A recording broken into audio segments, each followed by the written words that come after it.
All right, we're loading in the gate here, so we're doing a very abridged entry here with some little Christmas music here. But yeah, I ended up singling here. I'm single to the 7. Caleb, what do you got here in this first race here at Santa Anita? I went 3-7. I think the one Balnikov's probably the best horse in the race, but I'm a little afraid of the pace setup for him. I do like your 7 a lot, probably lone speed, but I respect the 3 as well coming in from overseas. And Matthew, where did you kind of land here? Well, we're going to just all seem like we're in the Christmas spirit together because I landed on the 7 as my top pick. And I like the 6 underneath a little bit. But I agree with Caleb's assessment that the 1 is probably the best horse overall in the race. But just love the fact that the 7 should just get a nice, easy lead.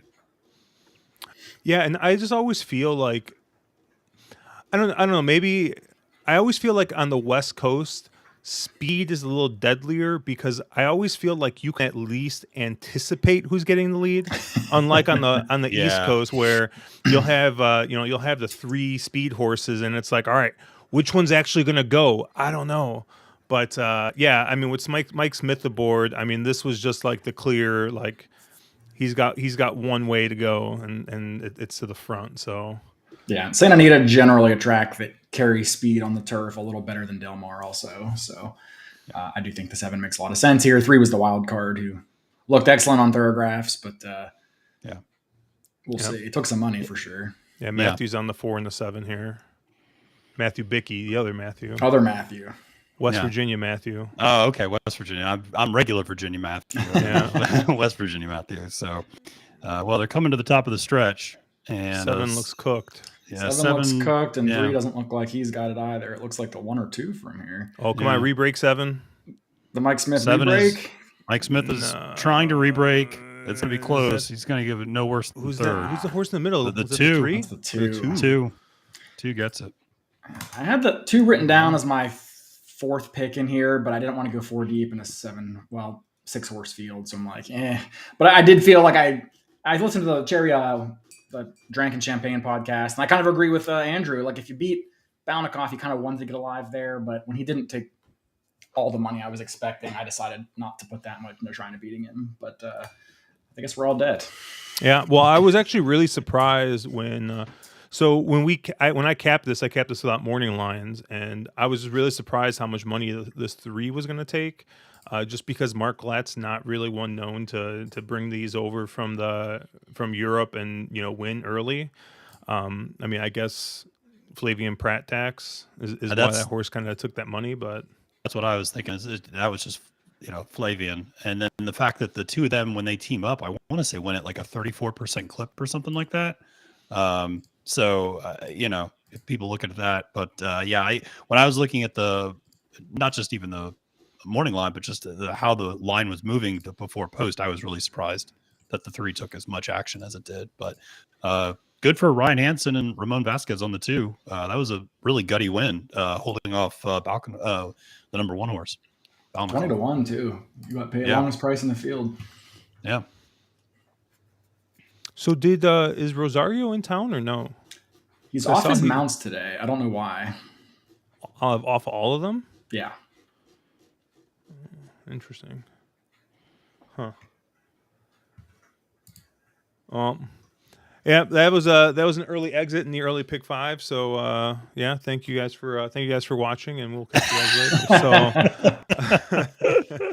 So, man, this card is stacked though. We took a look at the early on Drankin' Champagne that Caleb was mentioning, and then Thursday night I was just out in the bitter cold searching for internet during our other stream.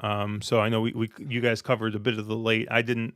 I kind of was able to jump in and out and get a couple of thoughts and yell at Caleb for picking chalk, but I thought that this early was actually kind of tough because I felt like there were a couple of very short prices that were going to show up in the sequence, and you got to make that decision, right? Are you going to use? Are you going to try to get around? And are you going to get Caleb'd? Which is where you fade the short price for 5-figure score and end up getting bonked by it. But I don't know. I thought this early sequence was pretty tough. I was against a chalk in this race, and partial credit, I guess, but it was nowhere close to that too. So Yeah, you're right that this early sequence is difficult, and just I'm playing a couple of stable duel contests today out at Santa Anita, and I actually found myself staying away from a lot of these early races and building my stable because I was kind of confronted with the same thing of like, do you want to pay up for a horse that like might finish third, like Sumter just did, or do you want to use that money more on the back end where there might be a little bit more prices? And even some of the maidens, I think really until you get to race 4, it just, I mean, I think the one Baffert will probably end up talking about Faustin, but like outside of that's the number 2 race, it feels pretty wide open as well. And there's some higher prices there. So I just, like I said, it was that early sequence was a challenge for sure. yeah, Nick Sievers here in chat talking about this too. One more bid, saying that after breaking the maiden into that race seemed like an impossible spot. So he comes from the Caleb Knight, the school of handicapping there, where maiden breakers. I kind of agree. I mean, I saw the fig last out, and that fig looked pretty good, at least on Brisnet. I didn't look at sheets or thoroughgraph or time form at all. But I mean, I guess if you believe the Briz fig, the horse was right there. Yeah, on figures, these horses were all pretty close. Yeah. Not all of them, but really Balnikov, Sumter, including the winner, one more bid. There was no standout. I mean, a couple points on time form, a point or two on Briz. There was no standout there. I think as a function of pace and class that really drove the lines, with Balnikov and Sumter taking the money, and then the Flavian Pratt tax, I guess, showing up on the 3. The 2 horse kind of gets forgotten about, despite the fact that he wasn't really any slower on paper, not that much slower rather. So that's I mean, it was a tough spot to be sure, but if you can separate your heart from your mind on some of these, I think at 20-1, I mean, I wish I'd have had him. Yeah, and that just one last point on the 2 is he also kind of had a little bit of a muddied up form in that he was running on turf and dirt a lot, and so his three turf efforts were all really solid. 2 seconds, understandably, at a maiden level, and then breaking it last time out. But you saw solid progression and improvement, and as he was stepping up in distance and changing surface. So, there was definitely things to like, but he didn't make it to my top 2. So, yeah, I mean, like it's clearly one of those horses, right? That like you go back and you look at the PPs after he wins, and then you're kind of just like, you start picking out things like, well, I guess if I would have seen this or would have done that, like his maiden breaker, he fired a bullet right before he broke his maiden, and then he comes back and he's firing 2 bullets. So maybe you're thinking, oh, maybe this horse is actually in form. The Briz figure was right there. I kind of, Caleb kind of brought up a point where a lot of these horses kind of looked similar. And when that happens, at least for me, I tend to just try and pick one and, get skinny where other people might be spreading. And that's kind of how I landed on the 7 and just singled there. But I mean, I don't know. I probably would have needed to go 4 wide there, 5 wide to get to that 2 anyways. And I don't know if I'm ever doing that. So yeah, it made sense, but I'm still not getting there. I don't know. Yeah, I mean, I could get there if in a vacuum. I couldn't get there with my opinions in the next 4 races unless I'm going to put way more money into the sequence than I feel like. Well, let's why don't we move on to the next race here?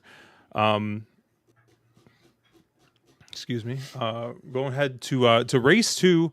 It's a mile maiden race. Kind of an interesting little maiden race here. You got a couple Bafferts in here. You got John Sheriff's has got one in here. It looks like it's a small field of 6, but it looks like right now all the money is going to the 2 purified for Bob Baffert and John Velasquez. That's kind of where I landed here. Just going on off a back form, it looks like that this horse is definitely got the best figure in the race. I thought the fact that that Johnny V gets aboard here and gets off of Bletchley Park kind of spoke a lot, because Bob generally gives Johnny V his best mounts here on the West Coast. So I kind of landed on the 2 as the top pick because of that. I also capped this without morning lines. I was kind of hoping that maybe the Juan one would take a little bit more money, but it looks like everybody's kind of keen in on this 2 here. Where did you kind of land here, Caleb? Yeah, so anyone who's watched our streams knows that there are certain trainers, typically Baffert, Pletcher, and Chad Brown, that if their horses don't break their maiden in their first 2 tries, I just quit betting them. That is, granted, if they're dropping in class or switching surfaces, that's different. But this horse debuted for a tag in a 5-horse field at Losal, went off at 3-1 and still lost. Yeah, I want nothing to do with the 2. He can beat me at even money. The Florida bred horse that's had enough chances for me. I don't like the other Baffert either. He's had even more chances and actually run even worse. So I don't like Bletchley Park at all. So I ended up on 3 horses who I don't really like, but I just dislike them less than I dislike the Bafferts, which is the 1 and the 6 being my top 2 picks here. The 1, likely going to show speed from that inside draw, was best of the rest while no match for the winner. Second time going a route, I think this horse should improve. It's a pretty good angle for Mark Glatt, 27% according to Brisnet. And then the 6 horse also came out of that race. He was beaten 10 lengths, but they had a runaway winner there, so he really was only about a length and a half behind the 1 horse Princip. So I think that the 6 Plagio, Sheriff's is a guy that really races his horses into condition, and he really races them a lot. So would expect this one to keep improving a little bit. Maybe hit a plateau, maybe just not that good. I'm not crazy about either the 5 or 6, but I don't like the 1 enough to single, and I'm playing against the Bafferts here. So I ended up with 1, 5, 6, with the 1 being my top pick. Matthew, what do you think here? Yeah, this is a fascinating maiden race in that really very few of the horses in this race have ever even gotten close to breaking their maiden. And so it's not, in terms of lengths. When you look at it, even if you see some seconds and thirds, a lot of times second by 6 lengths, third by 8 lengths. These are horses that have been well beaten in the past. So it's not as if you can go, this horse has just been knocking on the door. It's been really close. It's just gotten some bad luck or a tough ride. And you can kind of justify it. So I like the 4 a little bit more than the 2 of you. I think there's some excuses you can make with the 4. There are certainly some lines in the running lines in terms of taking some time off. There was also the barn switches from Baffert to McCarthy back to Baffert. And so I think you can maybe make some excuses there. That said, I really honed in on the 5 and 6. And I think the 6 at least has gotten really the closest out of any of them to breaking their maiden. And that happened at Santa Anita at a mile. And that was the second time out, just lost by a nose that day. And you've seen some regression. One of the things I think it's important, at least I always kind of try to remember, is that even on dirt, a lot of times we think of this in terms of turf, but even on dirt, horses either sometimes they take to Santa Anita more than they take to Del Mar or vice versa. And a lot of times we don't always think of that on dirt. That's more of a turf consideration, but this horse just seemed not to necessarily like the Del Mar surface that much. There was also some gaps. And so I just think coming back, Caleb mentioned that last race out with the runaway winner courtside. Pelagio ran well in that spot. And then Migration, I think, is a nice potential underneath play with a little bit of value here because he was also in that race and finished 3rd that day. And if I'm not mistaken, that was his first attempt on the dirt. So, surface switches and second off of surface switch is something I usually like to play. So the 5 and 6 for me were 2 interesting horses. Is it bad for me to think that the Sheriff's horse was live, that Mike Smith would be aboard? Victor's always Sheriff's first call. So is he? Yeah. And mind you, I'm coming. Like West Coast is not something I follow, but I always thought that Mike Smith liked to get up for Sheriffs when he had live ones. But I don't know. I feel like Mike Smith is riding more than he used to. He's riding more than he used to, and I think Victor's riding less. So I think that probably dynamic has shifted a little bit, but Victor still gets. Because I remember there were times where like Mike Smith would have 2 mounts and they'd both be like John Sheriff's live horses and they were live. It was, but that was probably also when Victor was hurt. So. Right. Which was a year or 2 ago. I really landed on the 2 in this spot. But I don't know if I'm going to run back the pick 4. I don't know if I'm going to pull Yes, Caleb. But man, I really want to like this 4, but like you got to think this 4 is probably just a turf horse, isn't he? That's what I assumed. Yeah. But like, I mean, he's probably run the best races out of anybody in who's run races in here. So, but they've frankly all been on the grass, so it's kind of kind of tough there. And by the way, can I just say, now that I've actually seen Caleb pressure you in person into playing back a pick 4 sequence after missing out on a pick 5, one of the more glorious moments. That was just great because it took like about 30 milliseconds of arm twisting where you're like, I don't know. And Caleb's like, do it. And you're like, okay. Just fired it back up. I got this 5 over here at Caleb's favorite track, but I don't think he's going to get there. What the heck kind of a trip is this 5 taking? Sorry, I'm watching Gulfstream, and I just saw my 5 go. My 5 I was just wondering, went. like, are we talking about migration? Like, what's going on? No, dude, my 5 just went 6 wide, right, and then dove to the rail around. Like he basically like was trying to like I don't know like do like a figure 8 around as many horses as he possibly could. I have no idea what the heck Castillo was doing there. Christ. So Nick here is saying that the 6 seems like the smart play to try to beat the mediocre Bafferts here. So he kind of agreeing with you guys there with the 6 with the Sheriff's horse.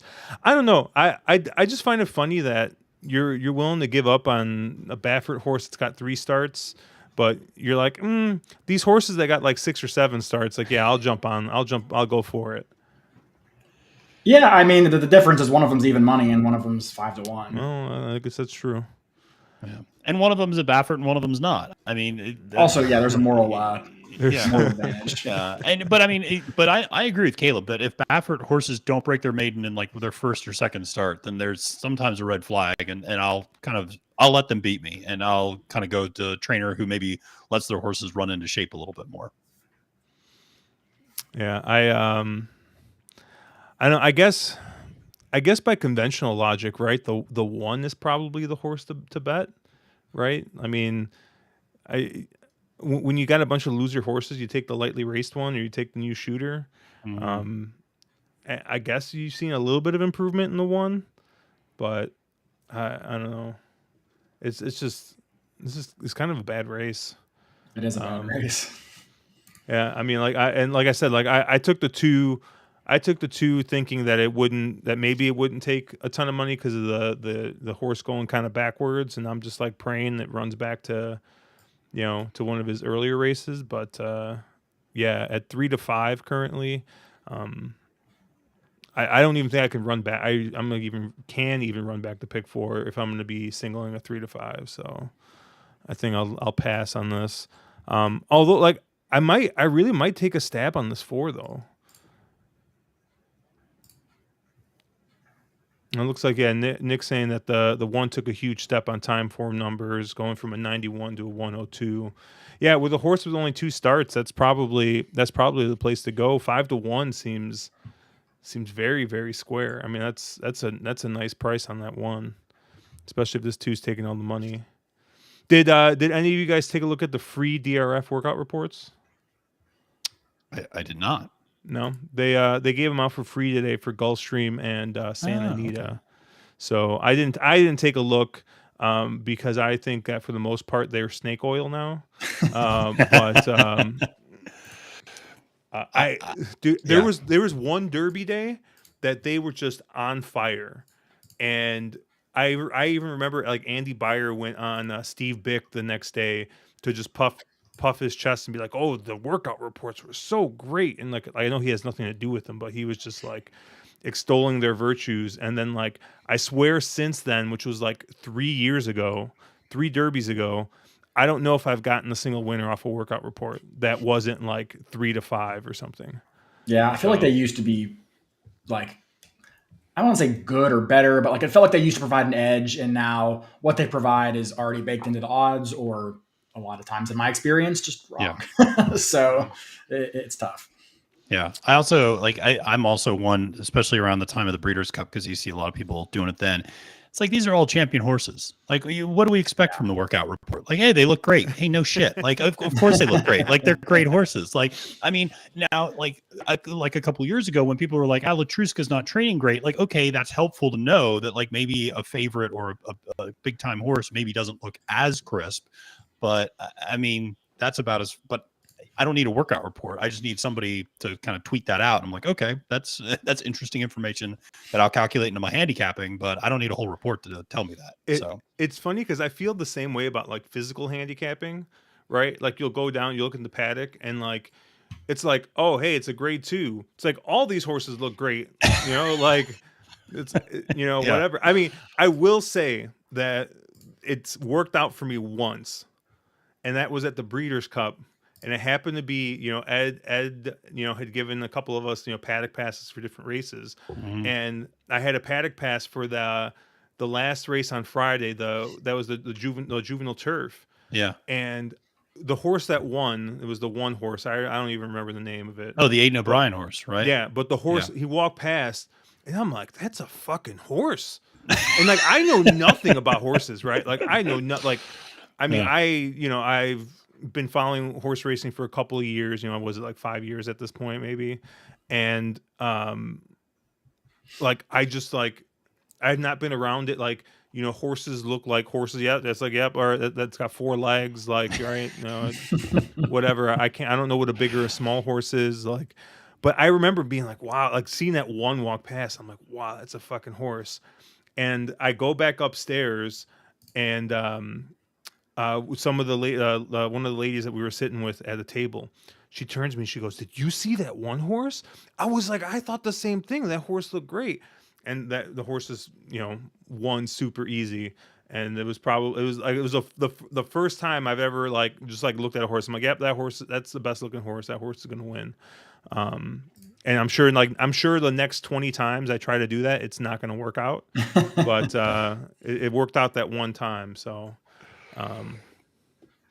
yeah. Looks like Nick is saying the doubles are paying well if you can get around the 2. And like, yeah, like now that I'm out of the horizontal sequence, and maybe this is just like a real bad way to think about it, but now that I'm out of the horizontal sequence, like I give a shit less about this 2, right? So I think I am going to try and beat it. And like I said, that's probably like totally just like awful, like long term, but single race bet versus horizontal bet, right? A little different. But yeah, I this 1 and this 4, I'm gonna try and do something here with them. Let's see if I figure out what I'm gonna do. I mean, the fact that Purified's just taken on so much money too, it's allowed a horse like Bletchley Park and now 5-1, which is a more reasonable price to play that horse at. And then even Pelagio, who Caleb and I both like, are at 9-2 now instead of the morning line 3-1. So everybody's floating up because Purified's under even odds, which is nuts. Well, and this is like one of those things, right? Like looking at it without the morning line, when we're capping it for the podcast, I'm like, I could see the 2 or the 3 winning this race, right? And you kind of just like I kind of just took the 2, thinking like, all right, I think this might be the better of the 2, but I could see using both. But I'm not going to use 2 what I thought were going to be 2 short prices in this sequence. But now that you see, this 3 at 5-1, like it makes you reconsider things, especially with, like I said, like that's kind of the difference I think with single race bets versus multi-race bets. Not that you shouldn't think about this in multi-race bets, but sometimes it's tough to act upon it because like you're going off of what you think is going to happen, how you think they're going to bet it, and sometimes you're wrong, and if you would have told me that one of these horses was going to be 5-1, I probably would have told you, all right, I'm going to take the one that's 5-1. Like, I don't care which one it is. But I don't know. That's how I at least look at it. Whenever I handicap like a horizontal sequence, I'm always trying to figure out like, all right, like, how much do I think this is going to pay? Like, where do I need to be skinny? Where, like, if I look at a race and I end up on, A, B, C, the top 3 choices, I'm like, I got to toss at least one, if not two, of these horses, in especially if the rest of it looks kind of formful. And I know Caleb kind of looks at it the same way, and it's definitely cost him a lot of money. But you know what? I just appreciate your principles, Caleb. I'm nothing if not a man of principle. If pulling a Caleb is leaving off a short-priced favorite that beats you out of a big score, then like pulling a Caleb Jr. would be getting bounced out of a horizontal and then having a horse coming up that was your single, and then throwing that horse out on your run back pick 4 because you don't like the price, and then having that horse beat you. So that would be a Caleb Jr. And I think Josh might pull 2 of them in the same sequence. Yeah, that's fully possible. But yeah, I don't think I'm not gonna run back this. I'm not gonna run back this pick 4, but I am gonna put a couple win bets in, I think. Yeah, if you want to win bet, I think you're getting a good price on pretty much every horse in here with the exception of the 2. It doesn't even matter who you like. I think every horse in here is win bettable, if you have an opinion that's other than the 2. So congratulations to Purified for breaking maiden. Breaking maiden by 10 lengths. Yeah, no, Oh, that'd be great. The Florida Bred coming up. I wonder what does that exacta pay after running 1-2. See, it's always tough with these 6-horse fields because I feel like using the chalk, like you gotta play it straight. I think in order to make any kind of significant money, but the 2-3 exacta is paying $19 for 2. That's not bad. What do these will pays look like? $93. Well, I'm looking at race 3. See, maybe we make a double here. Who do I like? I like the chalk in race 3. I like the 2 and the 3. Boo to both of those horses that never fucking win when I need them to win. It's all right. It's all right. So I had no internet on Thursday, and I'm like sitting there, and I finally get on stream, and I said something like, "Yeah, I like Dicey Mochara," and Caleb just starts laughing. And he's like, and apparently at some point he was like, "Oh, well, Josh is gonna like Dicey Mochara because he always bets that horse." And, without fail. Yeah, I just couldn't. The 2 and 3 to me are they're incredibly unreliable horses. They just don't win enough for me at this level to be that sort of a short price. And so for price, I like the 1 Rip City. I think that's an interesting horse. And of course, now my DRF's frozen and I can't pull things up, but I think that's a really interesting horse that's had a lot of success at Santa Anita at this distance. I just think this is a horse that is in a good spot here. And then I also like Prince Obama. I think if you're going to go with any of the 3 kind of favorites, he's actually the highest of the prices of those, I think 5-2 on the morning line. And he's at least shown the most consistency and the most ability to win on a regular basis. Distance isn't going to be an issue. And so you get Flavia on board. Phil D'Amato wins everything out west on turf. So I don't know. That 1 and 6 to me were the 2 that I was most interested in playing. I saw it pretty similar, Matthew. I don't probably have as much distaste for the 2 as you might. I just have gotten burned by Master Fox Hound. I haven't. I have no personal feelings towards this horse. I thought Master Fox Hounds ran a nice race in the Seabiscuit last time. Set a fast pace, but also did it on his own without a whole lot of pace pressure. Looked a winner turning for home, and then still got run down by 2. I mean, Hong Kong Harry is a very nice horse. Beyond Brilliant is fine. I don't know. It's not the horse I could ever single. I think there's potentially a little other speed in here, although I do think Master Foxhounds probably gets the lead, but not a horse that I really trust either. So I get where you're coming from there, but I definitely agree with you about the 1 and the 6, especially the 1 Rip City. I struggle to understand why this horse is supposed to be 10-1 in this field. Clearly just didn't really fire his best race over the synthetic at Golden Gate last time. I'm not really going to hold that against him, but his race 2 back fits in here. He's going to save ground from the inside. He loves Santa Anita. He's a win machine.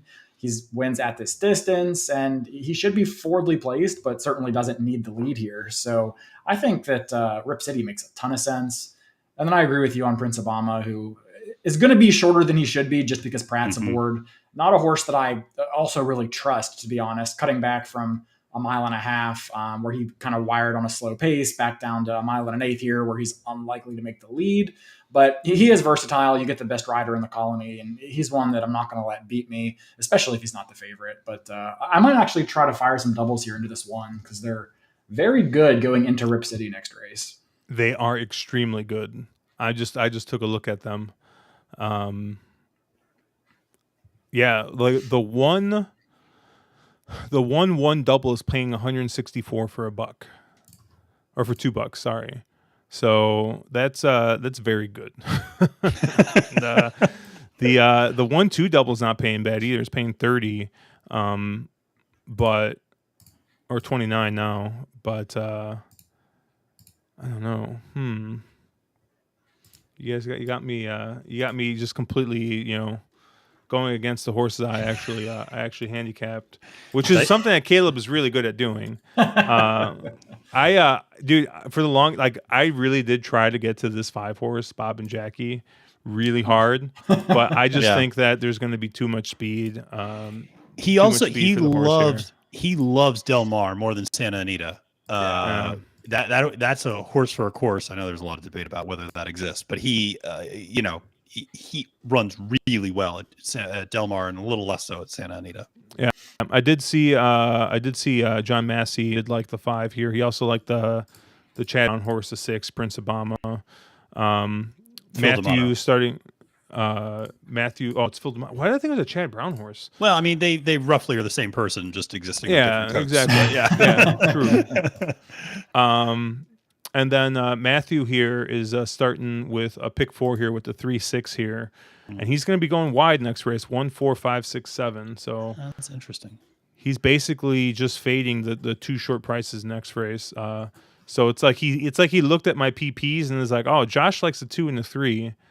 Let's not use either of those. And you know what? I want to say that's probably a plus move. So I don't hate it. Yeah, those two again, like you guys know I play Stable Duel all the time. Like those are 2 horses I just can't trust spending like a 20% of my budget on almost in Stable Duel and not getting a win out of them. And so from that standpoint, I just can't trust it. And then they're just such a short price. I mean, if they were a little bit higher, I wouldn't mind it. But yeah, I'm glad, Caleb. Sometimes it's nice to hear somebody else reaffirm your position on a long shot. So I'm glad we both like that one quite a bit. And as he's bringing up the rear, or something like that. But I like him a lot. I think there's a lot to like in that horse. Yeah, we'll see if you still think that after the next race runs. But exactly. Oh.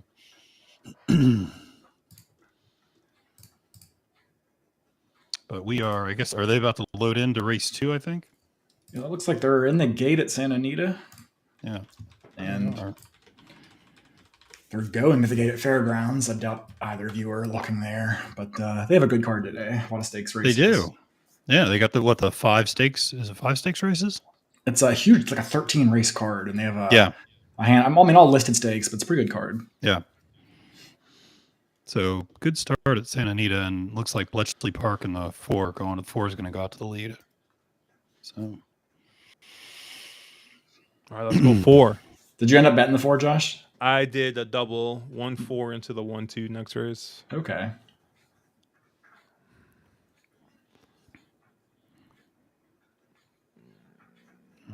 Okay, 22 and 1. That's interesting. It's interesting because all these horses are bunched up now too. Like, by the way, what would John Embriel's head do if he had to call out a 22-1 opening quarter in New York? Like, do you think he would just like short circuit? Like he was like, just do not compute. No, he'd go go 22-1. Oh my gosh. Yeah, with the real crazy enunciations. Yeah. Oh no! Here comes the sheriff's horse. Did the 5 pull up? Yeah. Looks it.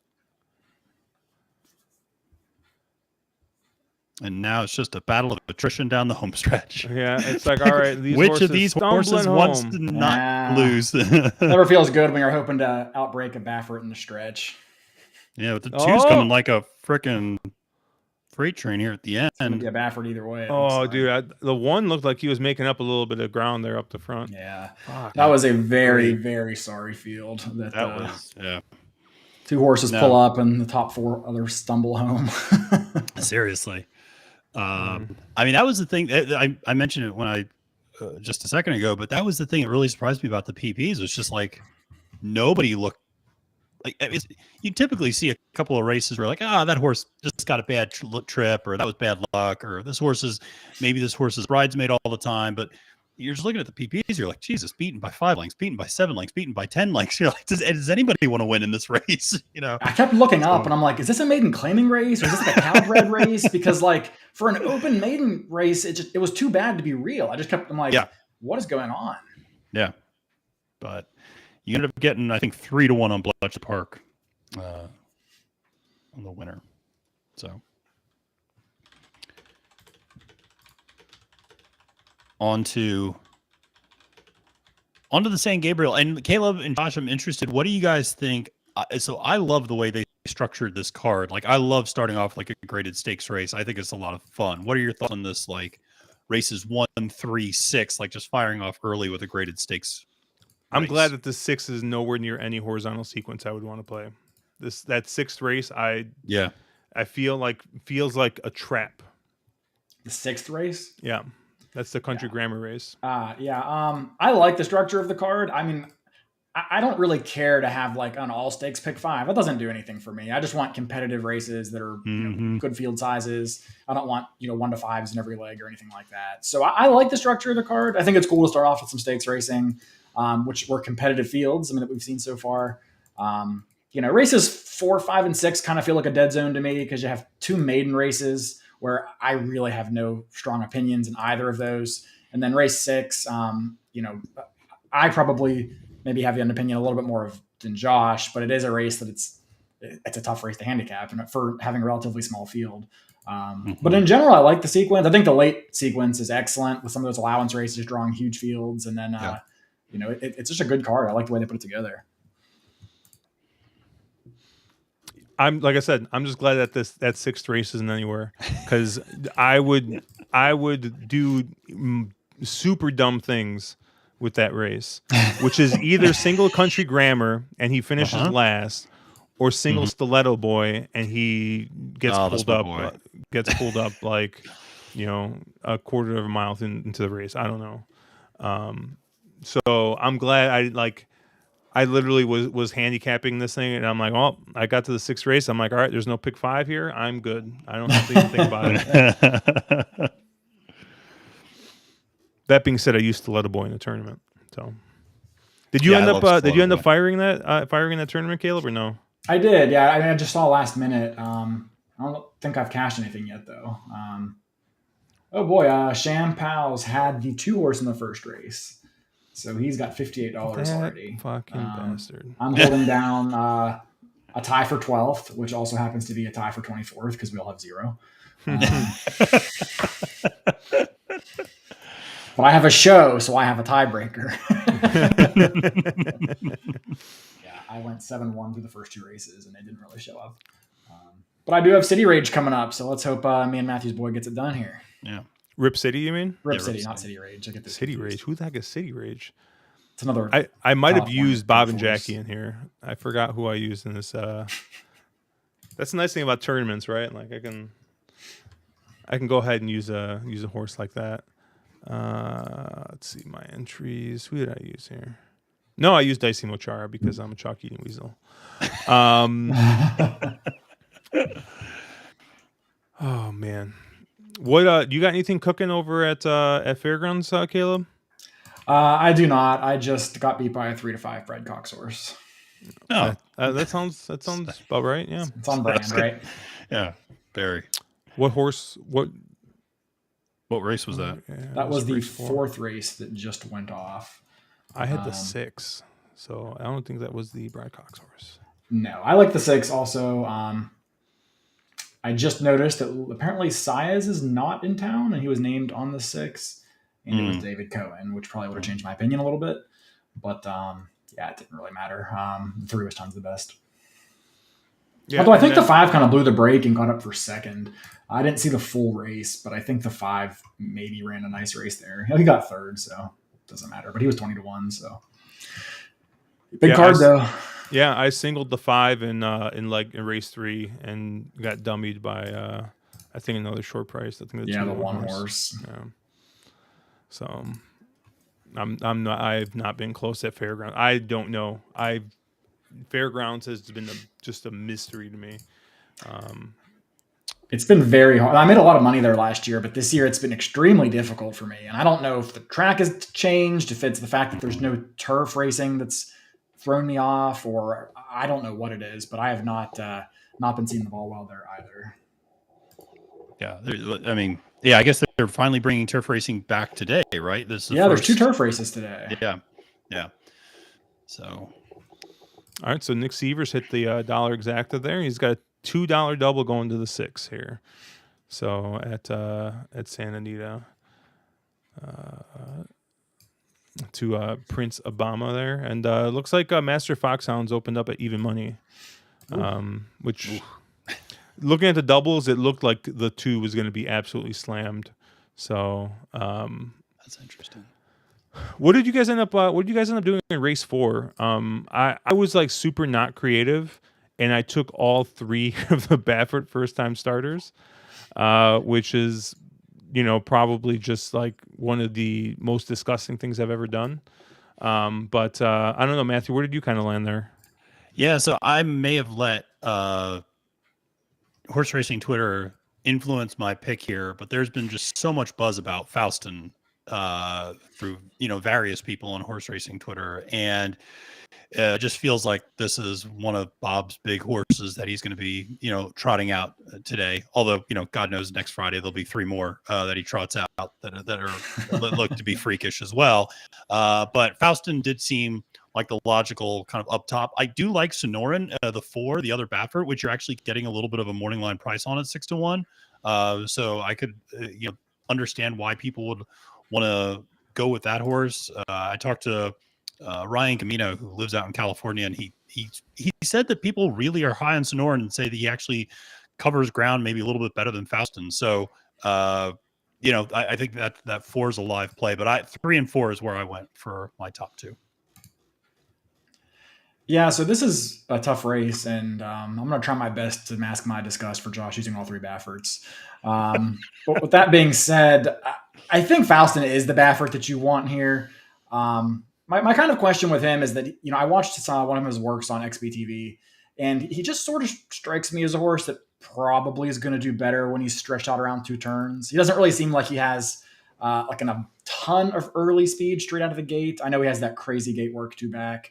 But he really seems to take a little while to get into stride. And then once he does, look out. He looks like an outstanding colt. But I'm just kind of wondering if he is going to maybe want to go a little bit further than this. The number 7, Worcester, is a horse that I think probably does have a lot more gate speed. With Juan Hernandez up, you're probably going to get a pretty aggressive ride here. Sonoran is, generally, when I see Bafferts that are owned by Jill, I tend to fade them. This one doesn't do a whole lot for me. It feels like that's always kind of the filler Baffert. Mm-hmm. So that's probably the one Baffert I would not have much money going through, or any money going through. And the only other horse I sort of looked at in here was the 5, Yellow Brick, who also seems to be working well in the morning. But, Flavian Pratt ends up here. Yeah, I had to think he probably had an option of a Baffert in there somewhere. But he ends up on this horse instead. I don't really know what to think. It's a wide open race of first time starters. I tried to make a case for one of the horses with experience, either the 1 or the 2 a little bit. The 2 kind of showed some speed and faded. The 1 hasn't done much, but McCarthy, has good stats going turf to dirt and typically gives his horses a race or 2. But I just couldn't get to either of them. They would really, really need to show something that is significantly better to stack up against the Bafferts in here or the Mandela horse. So I ended up on the 3 and the 5, chalk eating weasel, but this is not a race I have much interest in betting in since my pick 5 is dead. So yeah. Why did I have the 1 scratched? What did I do? I'm like, yeah, I'm like the one. I'm like the one is scratched, and then I look at I look at my ADW. The one is not scratched. So what the Also, heck was I Caleb, looking at? I'm pretty sure the 7. I can tell you're not from Boston because I'm pretty sure the 7 is pronounced Worcester, even though Worcester? it's spelled Worcester, Oh because man. people in Boston pronounce it Worcester, and so Okay. I think that's. But a California horse owned by Bob, who the hell knows how they pronounce it? But if it was running at the old Suffolk Downs or something like that, I think everybody would know what it was called. But Uh, yeah, out Go in figure. The one California, time Dude, there's a I was Northeast wondering why. I was pronunciation wondering mark's not why. on. So we have a couple of guys from Boston or the Massachusetts in the Discord, and everyone was like, "I wonder how they're going to pronounce this horse." And I was like, "What are you talking about, Worcester? Like it's super. Like what is there to guess?" And there's a lot to guess because it's Boston. apparently, I went through the changes too quickly. The one is a gelding, which is on my PPs, so I don't understand why they decided that they needed to put that in as a change. That happens to me all the time, and I accidentally scratch horses because it'll be like, yeah, the number 1 is 2 pounds overweight, and I just see it on and I just scratch it. So trust me, I know. Yeah, it could be worse. It could be Kentucky Downs tweeting it out. You notice that Caleb was not laughing I didn't because hear what you Caleb said, would have sorry. used that horse if he didn't knew it wasn't scratched. So Kentucky Downs. Oh. Situation.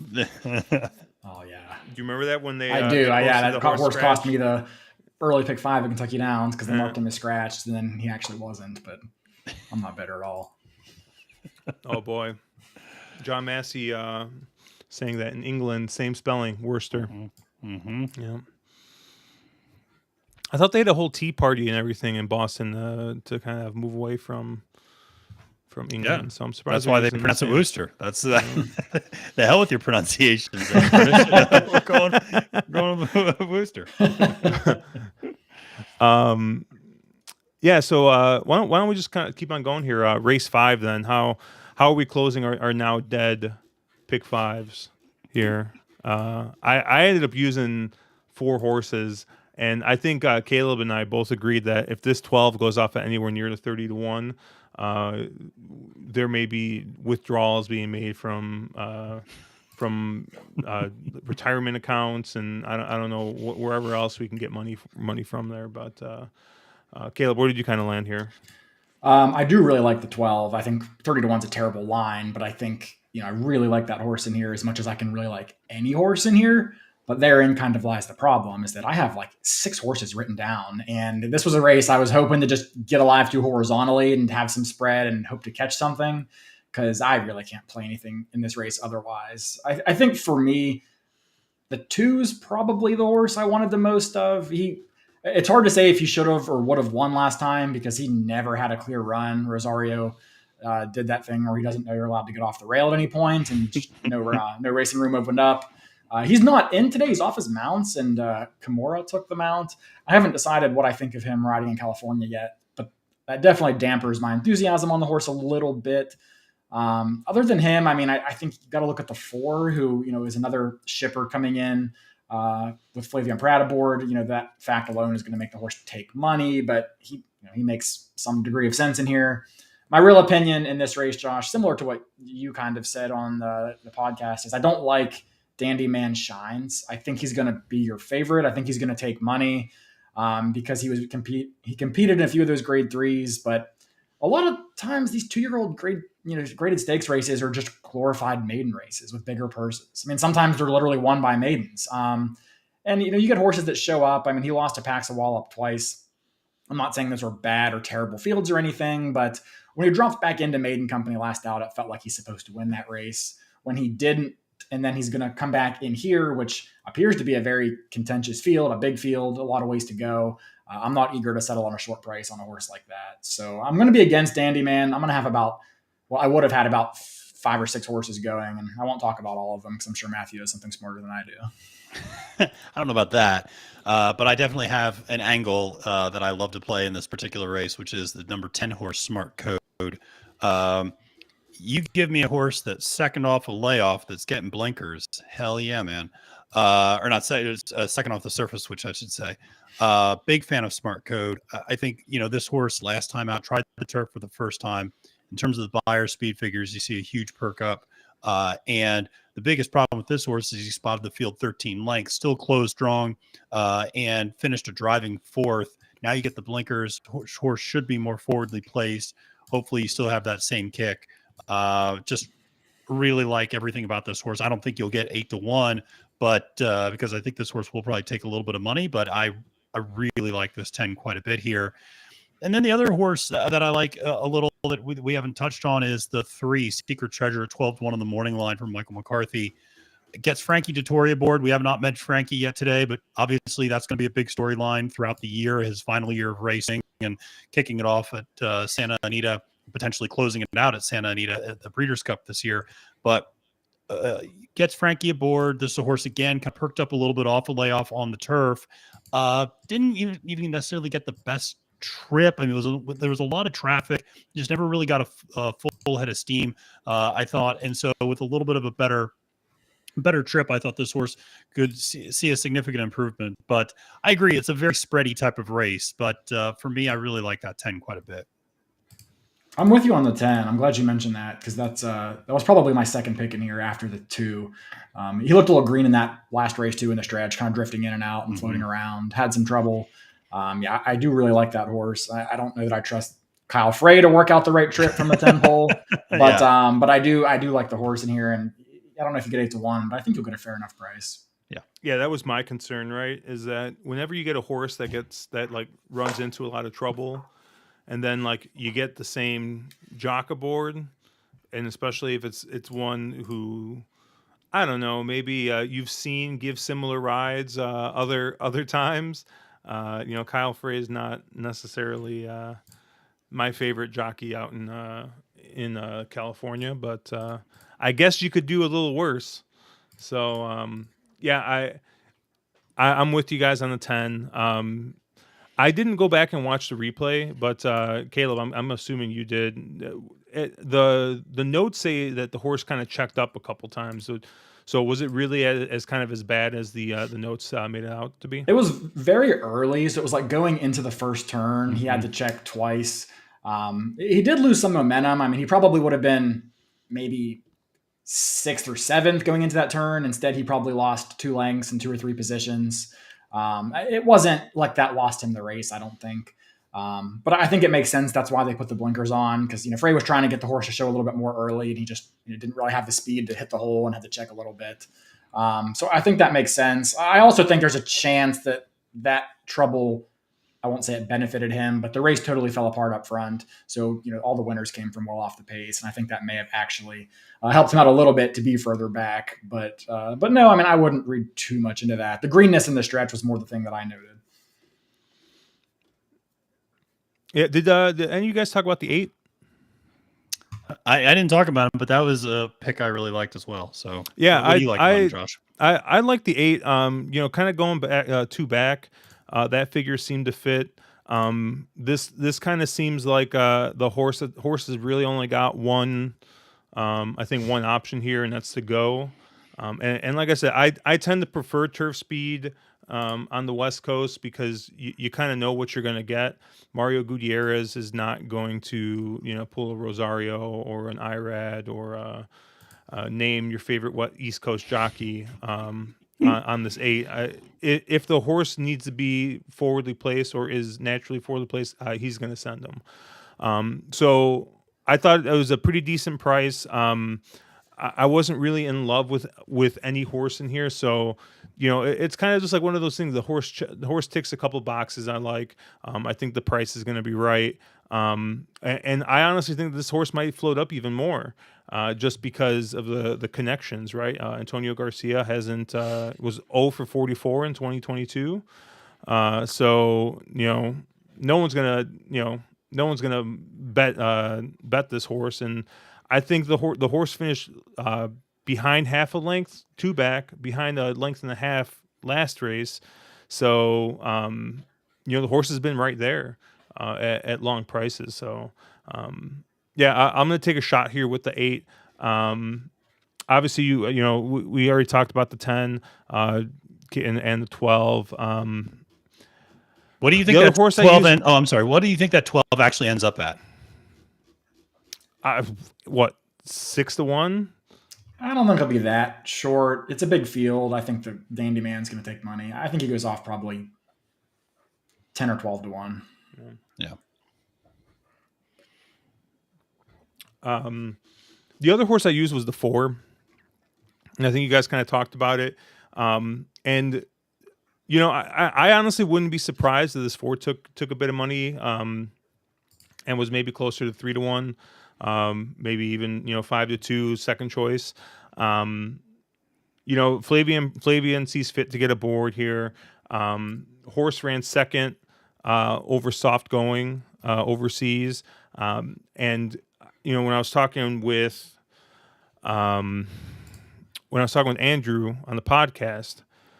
When we see these horses ship over, generally it's one of two things. They need Lasix or they need firm ground, or at least that's the thinking, right? So the horse, finished second. Maybe they saw something that the horse wasn't really traveling well and they shipped it over, or it was purchased to bring over here. It's getting firm ground. Doesn't get the Lasix, but we know that that's kind of being phased out allegedly. We'll see what legislation changes in the new year. But I just thought that this horse getting firm ground is regally bred with Scat Daddy on top. Well, it's Caravaggio, but Scat Daddy, and then Galileo Mare. So this horse has been.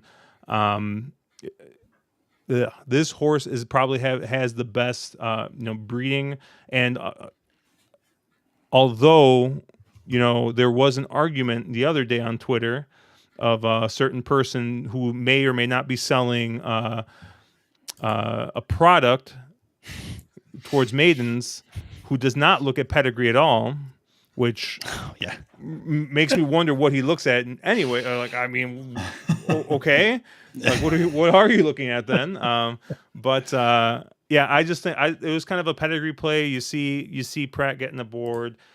Private purchase from overseas. I don't know. This just seems like a horse that you don't really want to leave off. Might be more of a defensive use because I don't know. I always have a hard time with these horses coming across. You don't want to use all of them because if you do, it's going to make your tickets super expensive for no reason. But I really just did not like this 5. When we who was the horse? Command Performance. Was what came to mind, right? They kept on putting that horse in graded stakes races as a maiden and kept losing, and then they're like, oh well, we'll put it back in a maiden race, and just kept losing there too. So Right. I'm not necessarily saying that this horse is ruined by any means, but I'm gonna look elsewhere at a short price here, and it made more sense when I was playing horizontally because I was including short prices in the earlier races. So, but still, there's really no reason to play this 5 unless you think that this 5 is just a dead single and then go for it, single it. But that's definitely not for me in this spot.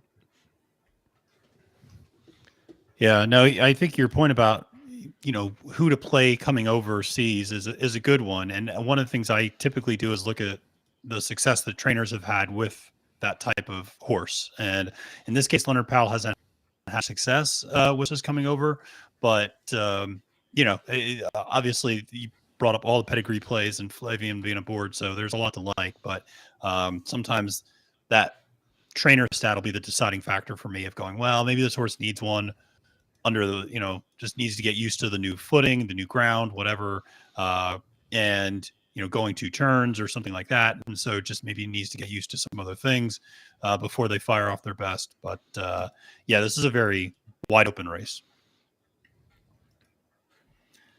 Yeah, there's a lot of ways you can go. I don't want to talk about every horse in the field, but just 2 quick questions. Did anybody give a look to either the 9 or the 1 in this race? I know Barry Barry Spears really likes the 9. I know. Okay. Yeah, Barry's definitely given out more than a few bombs at Santa Anita and Del Mar over the years. So that's good to know. Yeah. Yeah, I mean 9 seems like a little more easier to get to. I think just coming off of second time out, stretching out, it's hard to close going 5 furlongs at Del Mar. It's a little odd that Gaffalione gets on here, I thought, but he's certainly a qualified rider anyway. And then the 1 is going to be a giant price, and the only thing that kind of look is Thoroughgraph loved that turf race he had back at Del Mar. Timeform didn't have it quite as fast. Briz had it somewhere in between. But, had a wide trip that day, kind of lost a lot of ground. The race came up relatively live. If you throw out the dirt races, figure he gets back onto turf. I kind of looked and squinted, and I'm like, well, the horse is going to be 40-1, so maybe. But, again, that's probably all for naught since we're, it's in the dead zone of the card for me where I can't really play much around other than maybe an action bet on the win side.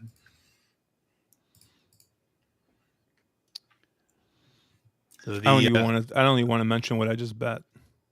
What did you just bet? Did you do something disgusting? Let me just say that the pick 3 I just put in would make a Mario pick 3 look skinny.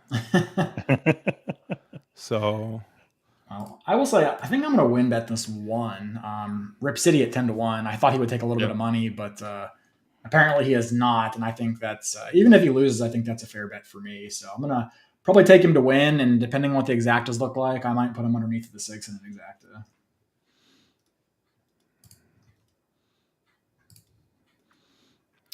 I think I'm going to press. Yeah, I'm playing a stupid, chalky pick 3 here.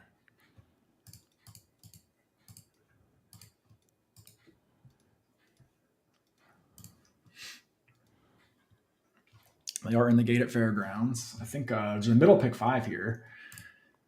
I used 3, 6, 9, and 10.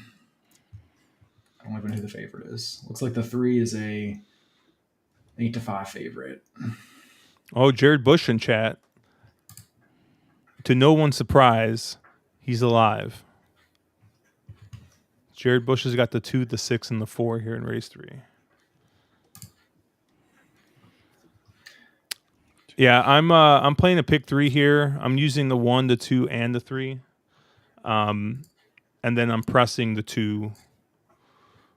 I'm pressing the 2 and I'm pressing the 2 into the 3 next race. And then I'm using the 4, 8, 10, 12 in the third leg. And then I'm pressing the 4. So I got a 2, 3, 4, pick 3 straight. 2, 3, 4, 8, 10, 12 a couple times. And then I just got an absolutely disgusting 1, 2, 3, 3, 4, 7, 4, 8, 10, 12 pick 3, which is $36 for $1, which is just disgusting. But we'll see what happens here. If we get this one home, then all sins will be absolved. All right, got a 4-1 winner at the Fairgrounds. Went 4 deep and didn't get the chalk. Also didn't get boomed by a 30-1. Things are looking up. There you go. See, they're loading in the gate here. I swear to God, if Bob and Jackie wins, I might end the stream early.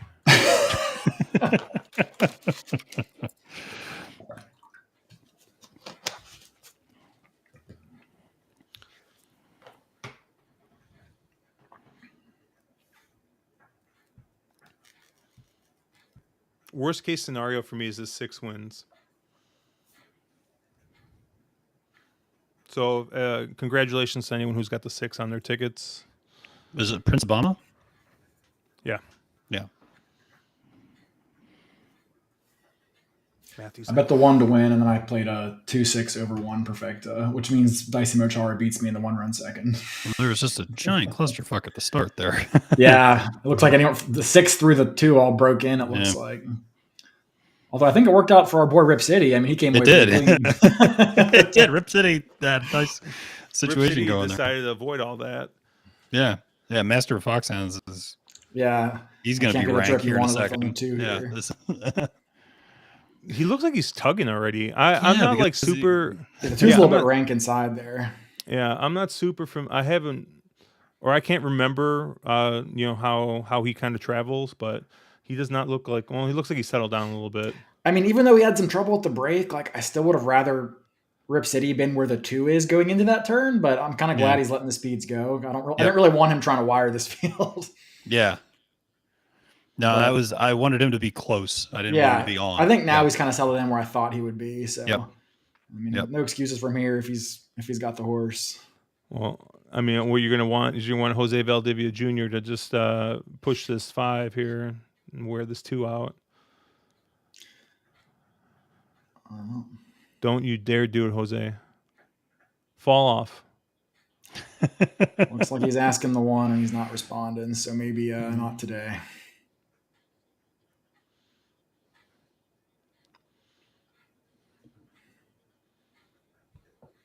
Don't you do it, Jose.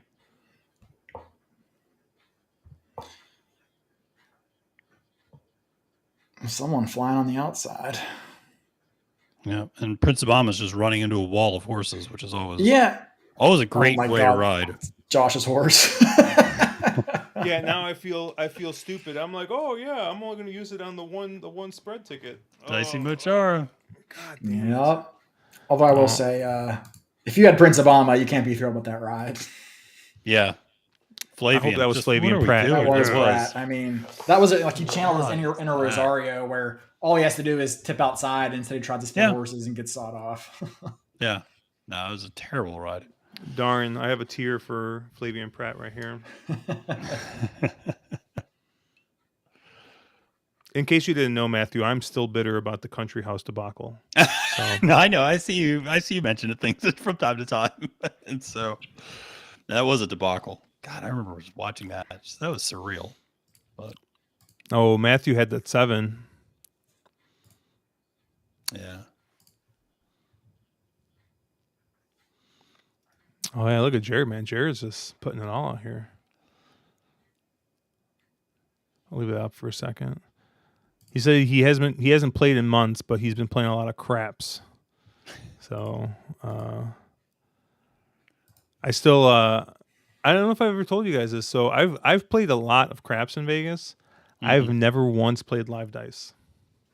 All That's electronic. crazy to me. Really? Yeah. Well, unfortunately now, like if you go to like even like midweek during the day, you might get lucky and find a $15 table, but for the most part, everything's $25. It's nuts. It's absolutely nuts. Yeah. Or you could play the electronic for $5. And I'm like, that sounds better to me.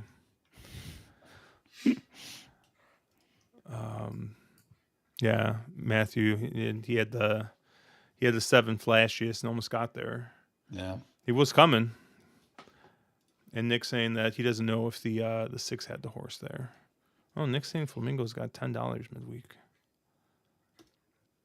I'm still planning on going for during NHC, so maybe I'll sneak away and play some craps instead of sitting there. But I know so far only Brian of people I know, Brian is qualified. Shu, I don't know if he's really trying anymore. I think I'm gonna play the last chance. I'm gonna try and play the last chance in Vegas. But Hawthorne is having a couple of tourneys. They're having last chance tourneys, and I think the buy-in's only $200. So, and they're basically live money contests, and usually no limit on wager types. So, if you wanted to spend $200 playing pick 5s and hope you hit one, you can do that. But it's a pretty cool format. I mean, it really opens things up. Yeah, January 13th and 14th. Oh, Nixon HC. Oh, there you go.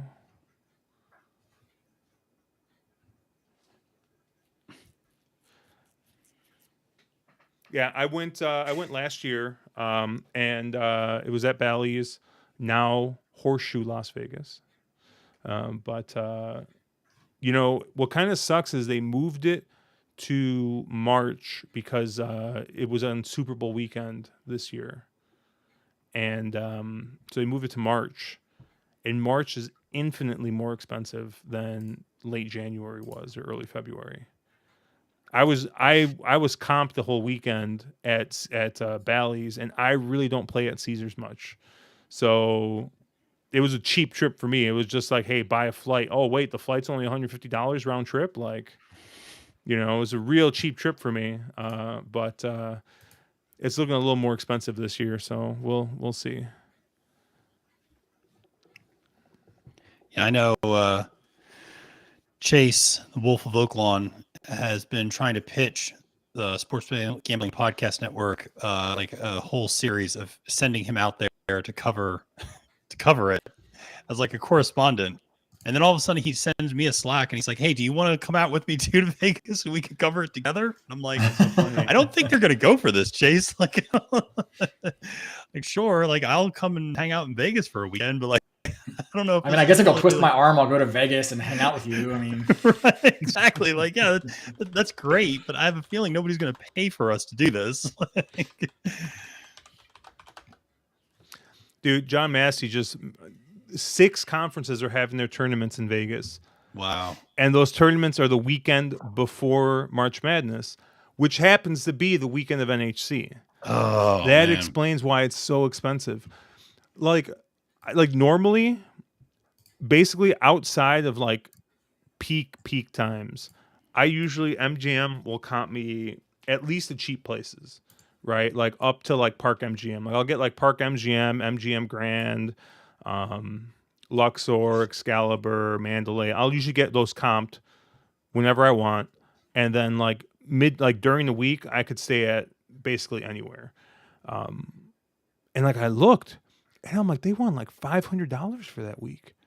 I'm like, what the fuck? Like I haven't paid that much for a hotel room in Vegas since like, I don't know, 2017, 2018, and I'm just like, what the hell? It's because of the stupid basketball. What's crazy is 6 conferences are having their tournament out there. Yeah. All right. Well, we're live. I'm live to the 3 Bafferts in the next race, much to Caleb's chagrin. Jay's asking if any love for the 2. Vegas in this next Vegas. race? Yeah, I think he's talking about in this next race. I touched on him. I'm like, well, like showed speed, which is, not for nothing, and then faded. But, second time out could be better. But I don't know. I think one of the first timers probably wins this race. But, the 2 is the best of the rest, I guess, in my opinion. But yeah, I mean, Papa Padromu's 5% on maiden second starts. I mean, that doesn't inspire a ton of confidence against a field with a lot of big time talent, I think. So yeah, I mean, and like Caleb said, flashed some early speed, but I mean, just faded badly. So I expect a little bit better endurance this time around, but still don't really love this spot. looks like the early money's all going to Foston, which probably was to be expected. Yep. All right, I need Worcester, or whatever, however you pronounce it here. Yeah, he's currently 5-1 on the line. Yeah, he's 5-1. Sonoran's 5-1, and then Faustin is even money. It really feels like after Faustin, the public doesn't know where to go. You got both Bafferts and the Mandela horse all at 5-1, and they're pretty much saying nobody else has a chance. Yeah, that seems fair. Yeah. So what do you have in your pick 3, Josh? I got the 3 Bafferts, 3, 4, 7. Okay. Moving on to the next topic conversation. And then what'd you close it out with? 4, 8, 10, 12. Okay. So, I mean, I probably just guarantee that this 3 wins since I'm 3 wide here. And I pressed singling the 2 the first race. So, yeah. How many people are going to tweet about this being the Derby horse after Faustin wins by 8 lengths or something like that? I just thought it was interesting, right? So Faustin, if he's really that, like, does he just want Ramon to ride this horse? because does Johnny V and Juan, do they already have other horses that they're committed to, possibly on the Derby Trail? Like it's just weird that this expensive horse, it's like this is like, hey, Ramon, yeah, why don't you ride this one? Maybe he's saying that you and I could get up on ride this one and get across maybe. first. I did notice that was interesting to me as well. That was the case. It happens like multiple times throughout this card, though. There's look at the San Antonio. I mean, Baffert puts up Frankie Dettori on Country Grammar. Yeah.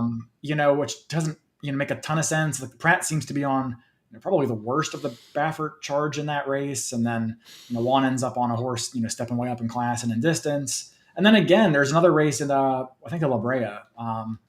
You have 3 Bafferts in there, or is it 4 Bafferts? It's a bunch of Bafferts. Yeah. And Ramon Vasquez appears to be on the best one out of the bunch. So I don't know. Part of me just wonders. I mean, maybe Baffert is changing his his preferences for riders to someone that's actually going to be based in California. Since Pratt moved east and JV, has always been east with the exception of a few big mounts that he travels out west for. I wonder if Baffert might just be looking for that next local guy and maybe giving Vasquez a shot here. But I don't know. But it was very interesting, and it makes it tough when it feels on paper anyway like Johnny V is on the worst of the Bafferts in most of the races.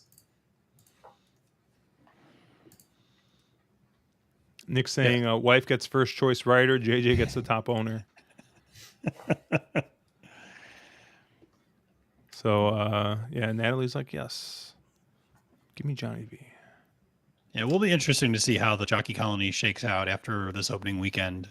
And, with Dettori out there and, just, what rides people are catching and kind of getting a sense of what's the new rank ordering out there.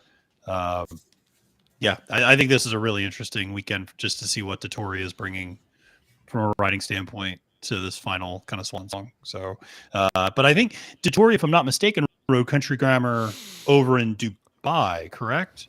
He did, yeah. Yeah. So, I mean, at least he's got some experience with the horse. I agree. It was a little bit of an interesting decision to have him ride him here as well. But I thought I noted that when I was capping that one. So, yeah. I mean, since we have a few minutes and this next race seems kind of discussed already, I mean, do you want to talk about the San Antonio for a bit? Yeah. Heck yeah. Yeah, race 6. The race that I was extremely happy was not part of any horizontal sequence I wanted any part of. The San Antonio, and obviously that's the race where that you guys were kind of just talking about. Country Grammar 7-5 with Frankie Dettori aboard, or Dettori, sorry, and I don't know why I got him mixed up with who's the director. Benicio del Toro, right? Something like that. He's an actor, but yeah, Benicio del Toro. I thought he was in The Usual Suspects. I thought he was a director. Who's the guy who directed that like really weird movie with the kid with the hands in the eyes? Pan's Labyrinth. Pan's Labyrinth. Thank you. That is. Oh shit! Who is that? He I thought that was Del Toro too. No, it's not Del Toro. It might be a Del Toro, but it's not Benicio. Hold on a second, because he just did Guillermo del Toro. Guillermo del Toro. Thank you, John Massey. Yeah, of course, John Massey knows. Yeah, of course, John Massey knows. Like exactly. There you go. I liked his last movie, Not in Your Alley. That was good. Anyway, enough of that and more. Josh, what are your thoughts on this? Because we could go down. This become a movie podcast pretty quick. So, I mean, it could not unless we want to talk about Moneyball. That's literally one movie. That's great. It's a great movie. I had a hard time with this race because, like, I love Country Grammar, and I think that this is probably the right spot for him. He's not running into any buzzsaws here, but I mean, he really should have won that Awesome again, right? I mean, he got beat by Defunded. Which I think we all know what Defunded is, and I don't think Country Grammar should be losing to that type of horse, and so I don't know. I have a hard time with trusting Country Grammar in this spot, but I mean he really should win this race. So and if you go against, it's like it's not like you got like a clear second choice in this race, I don't think. I mean, Haywood's Beach, I don't have any idea what they're doing putting this horse in this race, because I think this horse wants longer. This horse has done well going a mile and a half and over, and now they're like, hey, let's cut this horse back to a mile and 16th. I mean, I don't want any piece of Haywood's Beach in this spot. And then, if you get past those two, like, what are you hoping Stiletto Boy kind of, remembers that he's a racehorse after the cutback? I mean, that's what I'm hoping for in my tournament, but Yeah. I don't know. And then you get the new Shooter Hopkins here stretching out, and has done his best racing going 6 or 7. So I don't know. This is a really interesting race. Caleb, where did you kind of land here? Yeah, so I agree with most of what you said, Josh. For me, I think Country Grammar is the best horse in the race, but he's always sort of struck me as kind of a grinder. I mean, he doesn't really have much turn of foot. He doesn't really have much early speed. He just is a horse that kind of keeps coming at you and keeps coming at you. And if I didn't know better, I would say it was trained by Todd Pletcher, the way this horse just plods. But for me, I think he's a horse that really needs a mile and an eighth, if not a mile and a quarter. And I think that's what made the difference in the Awesome Again, was that he was gaining on defunded, but it was just too little too late.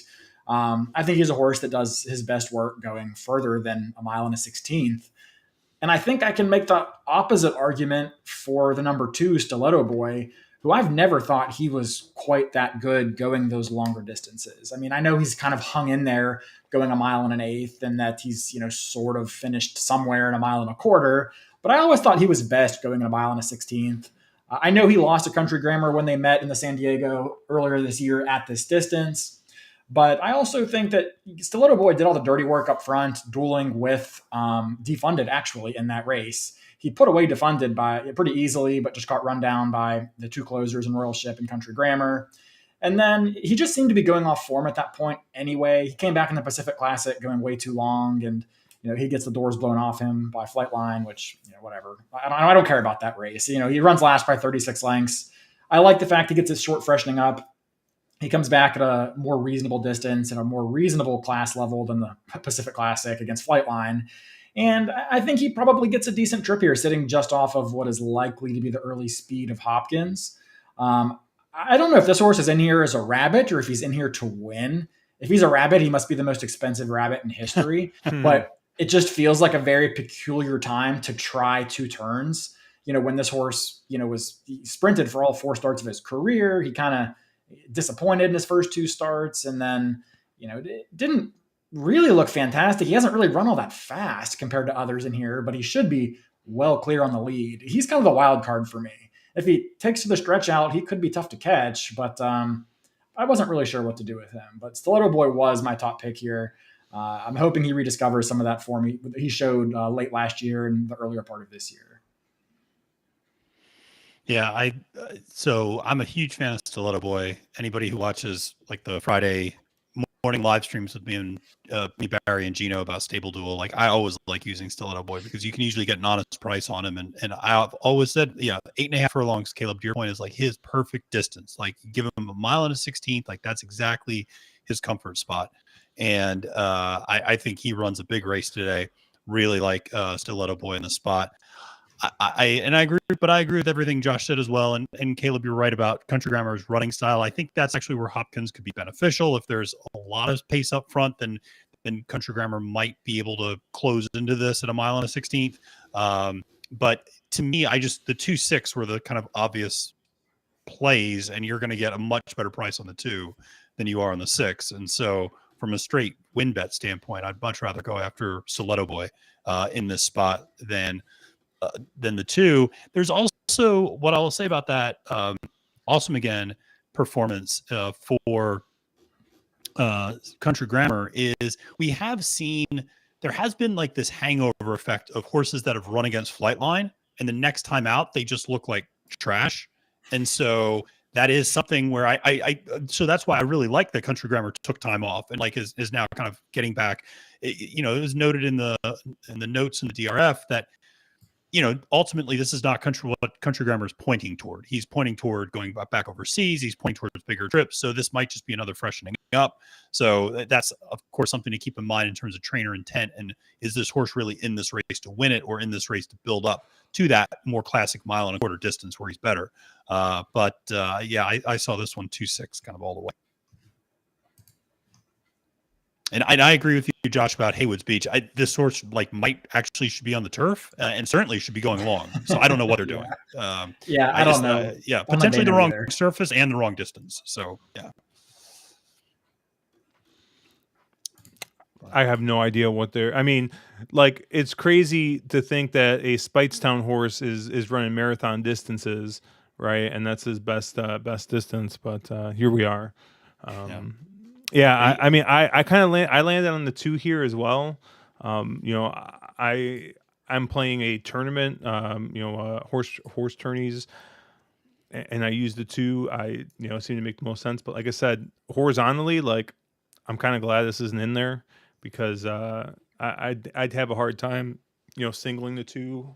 But I'd have a hard time using Country Grammar at such a short price as well. So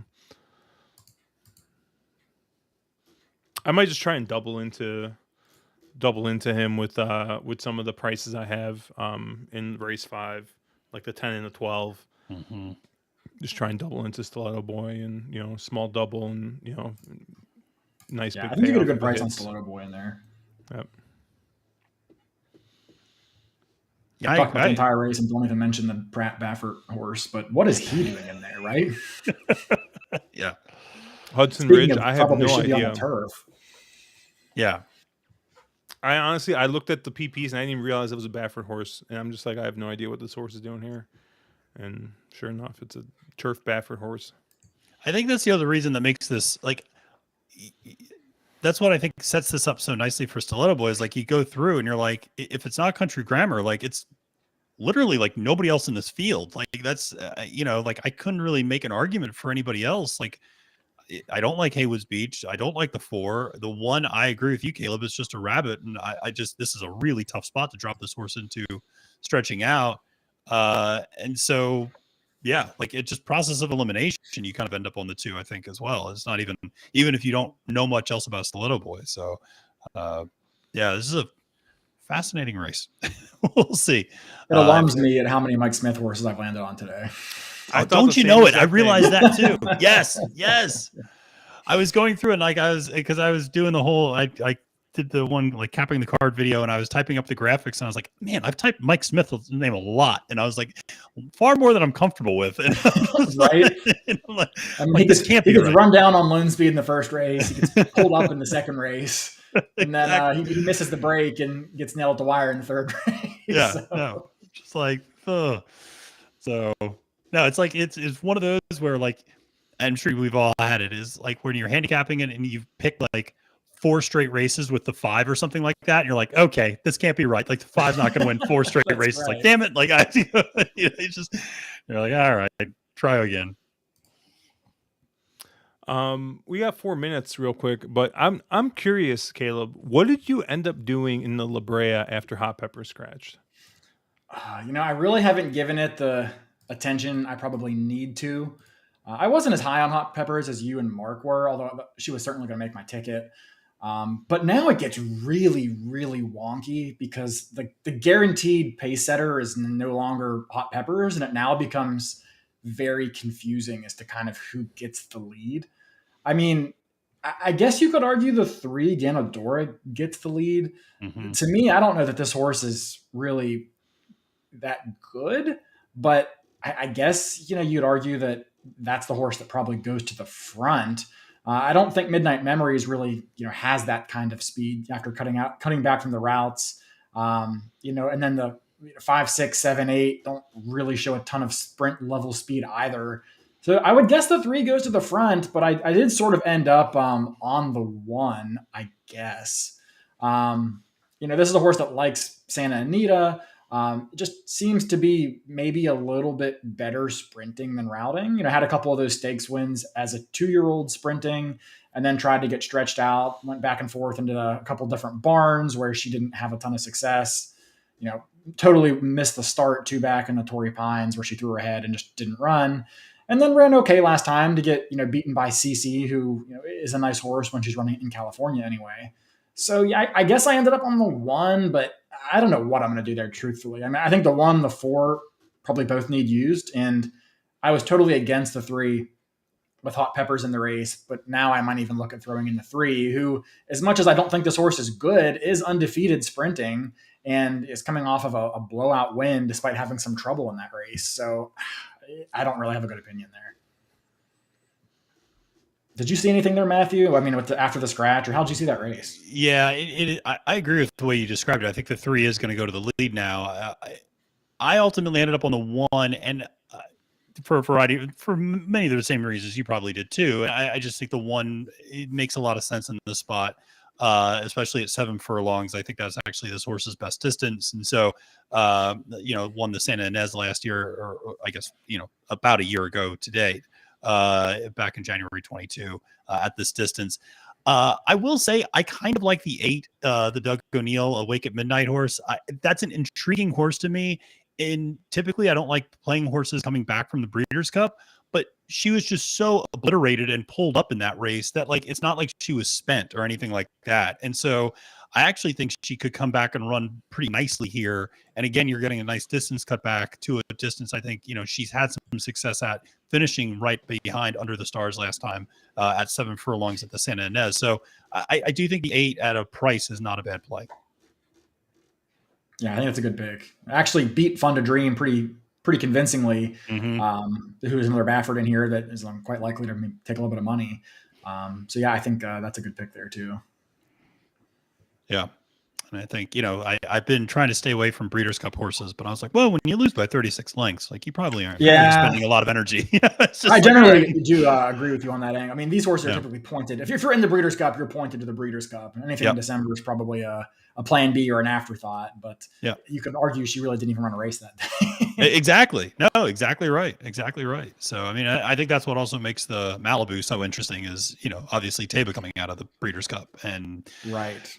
But then there's mitigating circumstances in that race in terms of cutback. I think that kind of plays, does that mitigate the 1.25 miles that the horse just went, et cetera. So I don't know who else to use in that race. Yeah, I mean, I know I'm using that's the other problem. I know I'm using Nakatomi, but I don't know who else I'm using in that race. Yeah, you in the world are betting using Nakatomi. Nakatomi might go off at 5-2 at this rate. Really? Everybody likes Nakatomi. So I thought it was just a Christmas angle, but yeah, that is a good point. I mean, because I don't know who else you trust in that race. It's another thing. You would think that Forbidden Kingdom getting back to sprinting, would have shown something, but the horse has lost as the favorite the last 2 times out since coming back from that long layoff. I mean, do you think, coming off another basically month layoff, you think now the horse is going to fire fresh? I don't know. But it is probably going to be your controlling speed in this race. I think the 9 might have something. The 9. Yeah, the 9 is going to go. Yeah. So I did dig up those free DRF reports you mentioned, and take this for what it's worth. But allegedly, Taba was outworked, by Under the Stars in that latest December 19th work. I mean, not by much. They don't say it was a bad work by Taba, but it was a B. So a Baffert B work is like a C- for any other trainer. And the fact that he was outworked by a filly who isn't even the favorite in her race. Yeah. If you were on the fence about Taba, maybe that's a piece of information that's going to push you over the line. And then when he wins, you can blame me. Yeah. Although Taba, don't blame me. Yeah. I was going to say, but Taba notoriously works out sluggishly and really needs to get pushed a lot of times. Because I remember I was skeptical of Taba at the Pennsylvania Derby because of some of the same reports were coming out. Looks sluggish, etc. Blows out the field by 6 lengths. So it just, but that is interesting about losing the workout to Under the Stars. So they're loading up in the Baffert Bowl here. So it's all right. I'm sure I'm drawing dead here. We're going. You're on the 3-4-7, right, Josh? Yep. All right. I'm silently rooting for the 4 and the 7, but I'll Of take course, any of them. of course. I have no shame. Caleb's looking on with disappointment in his cardigan. I have no action here, so I will root for your 4-7. Jay likes the 1 and the 2 here at long odds. Yeah, those are the two horses with experience I tried to look at, but it was tough. You need a lot of horses to not live up to the hype for the 1 or the 2 to pull it off here. Faustin, not the sharpest out of the gate, but I sort of like saw that coming watching his work. He just doesn't have a lot of gate speed, but once he gets into stride. Yeah, but now you see him making up ground. Yeah. Exactly. Come on, Jill. Yeah, the 1 and 2 are burning each other up on the front end, so that's which is about what you would expect as well from those running lines.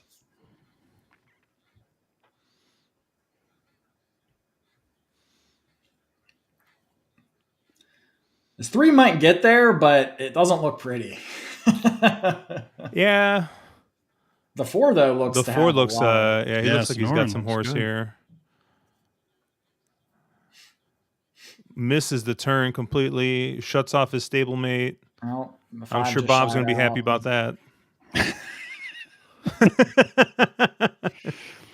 It doesn't matter. This 3 is going to grind him out. Yep. Yeah. Oh, look at that. Look at him hit the afterburners.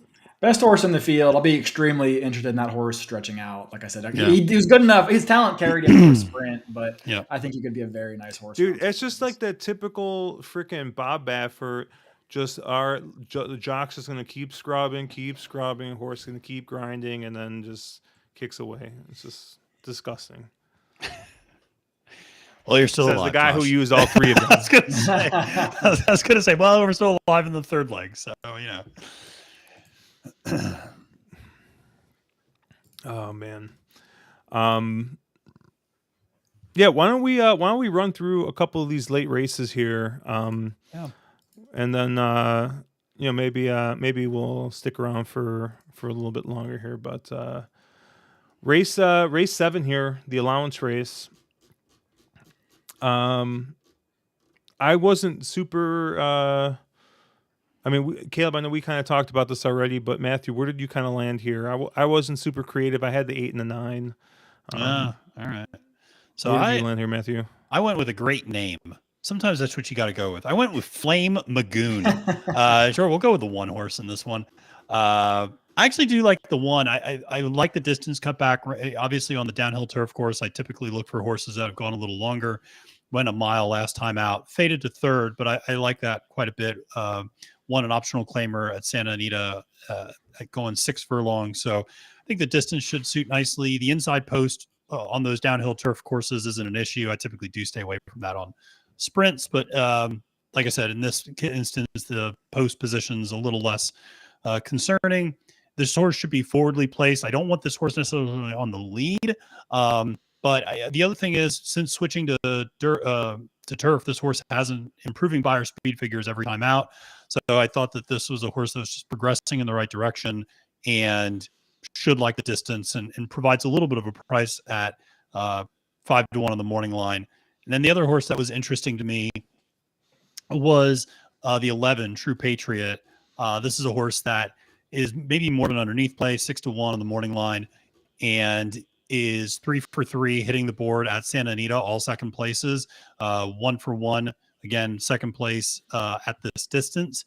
Has experience, has shown progression, obviously moving. Has been in that kind of state restricted races before and is kind of moving up a little bit in class. But I thought Price was an interesting one. Carla Gaines as well as a trainer that typically has her horses run into shape. And so this will be 3rd back on the form cycle for True Patriot. So 1 and 11 for me were kind of interesting in this race, but it feels very wide open to me. Yeah, we've already talked about this on stream, but just to kind of go off what Matthew said, I think we all like the 11, I think, to some extent. So I'm with you on that with True Patriot. As far as the 1 horse, I think I see what you're going for there, because I think Josh or Mark maybe mentioned that horse as well earlier this week. With at least my take on this race is I didn't see a bunch of speed for a turf sprint. Yeah. There was maybe some route speed sort of, but it didn't feel like this race was loaded with speed. So I think the 1 and the 2 to me look like the 2 horses most likely to go to the front. I probably preferred the 2, although he does lose the battle of coolest name, so that's probably a strike against him. But I thought the 2 with Vasquez, did kind of show speed going to flat 5 at Del Mar a couple times. He didn't do well going down the hill, but I'm willing to kind of forgive that. I'm not ready to say he just doesn't handle racing down the hill off of one race that totally fell apart. So, I think he could show some speed, or she could show some speed, excuse me. And you probably want someone who's going to be relatively forwardly placed in here, especially with the big field. So, yeah, I like the 2, the 11, and then I threw the 12 in, who isn't exactly a win machine and doesn't, is probably moving, up a touch in class compared to what she's been facing. But speed and the cutback from a mile to 6.5 down the hill is always one of my favorite angles. So any horse that can show speed at the mile but just tires late and then cuts back to 6.5 down the hill, I like the post. And you're getting a pretty big jockey upgrade here as well to Hector Barrios. So I was 2, 11, 12 in here with a couple of horses that I'd use maybe underneath. But for me, I want to be against this 8, who's gone off as the favorite, has always taken money and just has had good jockeys on and just finds a way to run second and find one better. Not a horse for me. What is likely to be the favorite with Pratt getting up. So I'll be against the 8, trying to beat him with the 2, 11, and 12. Should I hide then? Since I'm using the 8. I am using the 9 as well. Kind of, you guys already talked about the cutback angle, kind of cutting back here, and you're getting Frankie Dettori instead of Mario Gutierrez on the turf. I will say that is also a pretty big jock upgrade. So we'll see if Frankie can work out a trip here with a 9. I think that this horse is probably wants to be more forwardly placed than he was last time out. But like I said, I like looking at these horses on the cutback. I think this is the first time this horse has gone down the hill, if I'm reading my PPs correctly. So, just kind of looking for something different. And I thought of the horses that have run down the hill already, I thought the 8 looked to be the one to beat. So I'm using both the 8 and the 9. I did look at the 1 a bit, but generally I don't like the rail post going down the hill.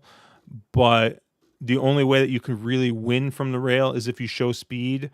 And I think that horse is going to show speed going there. But with the other speed horse just outside of him, I kind of, I couldn't get there. But, I did see where you were kind of going with that. The La Brea, I know we kind of talked about briefly, but you going to play anything here late, Caleb, or what are you going to use here?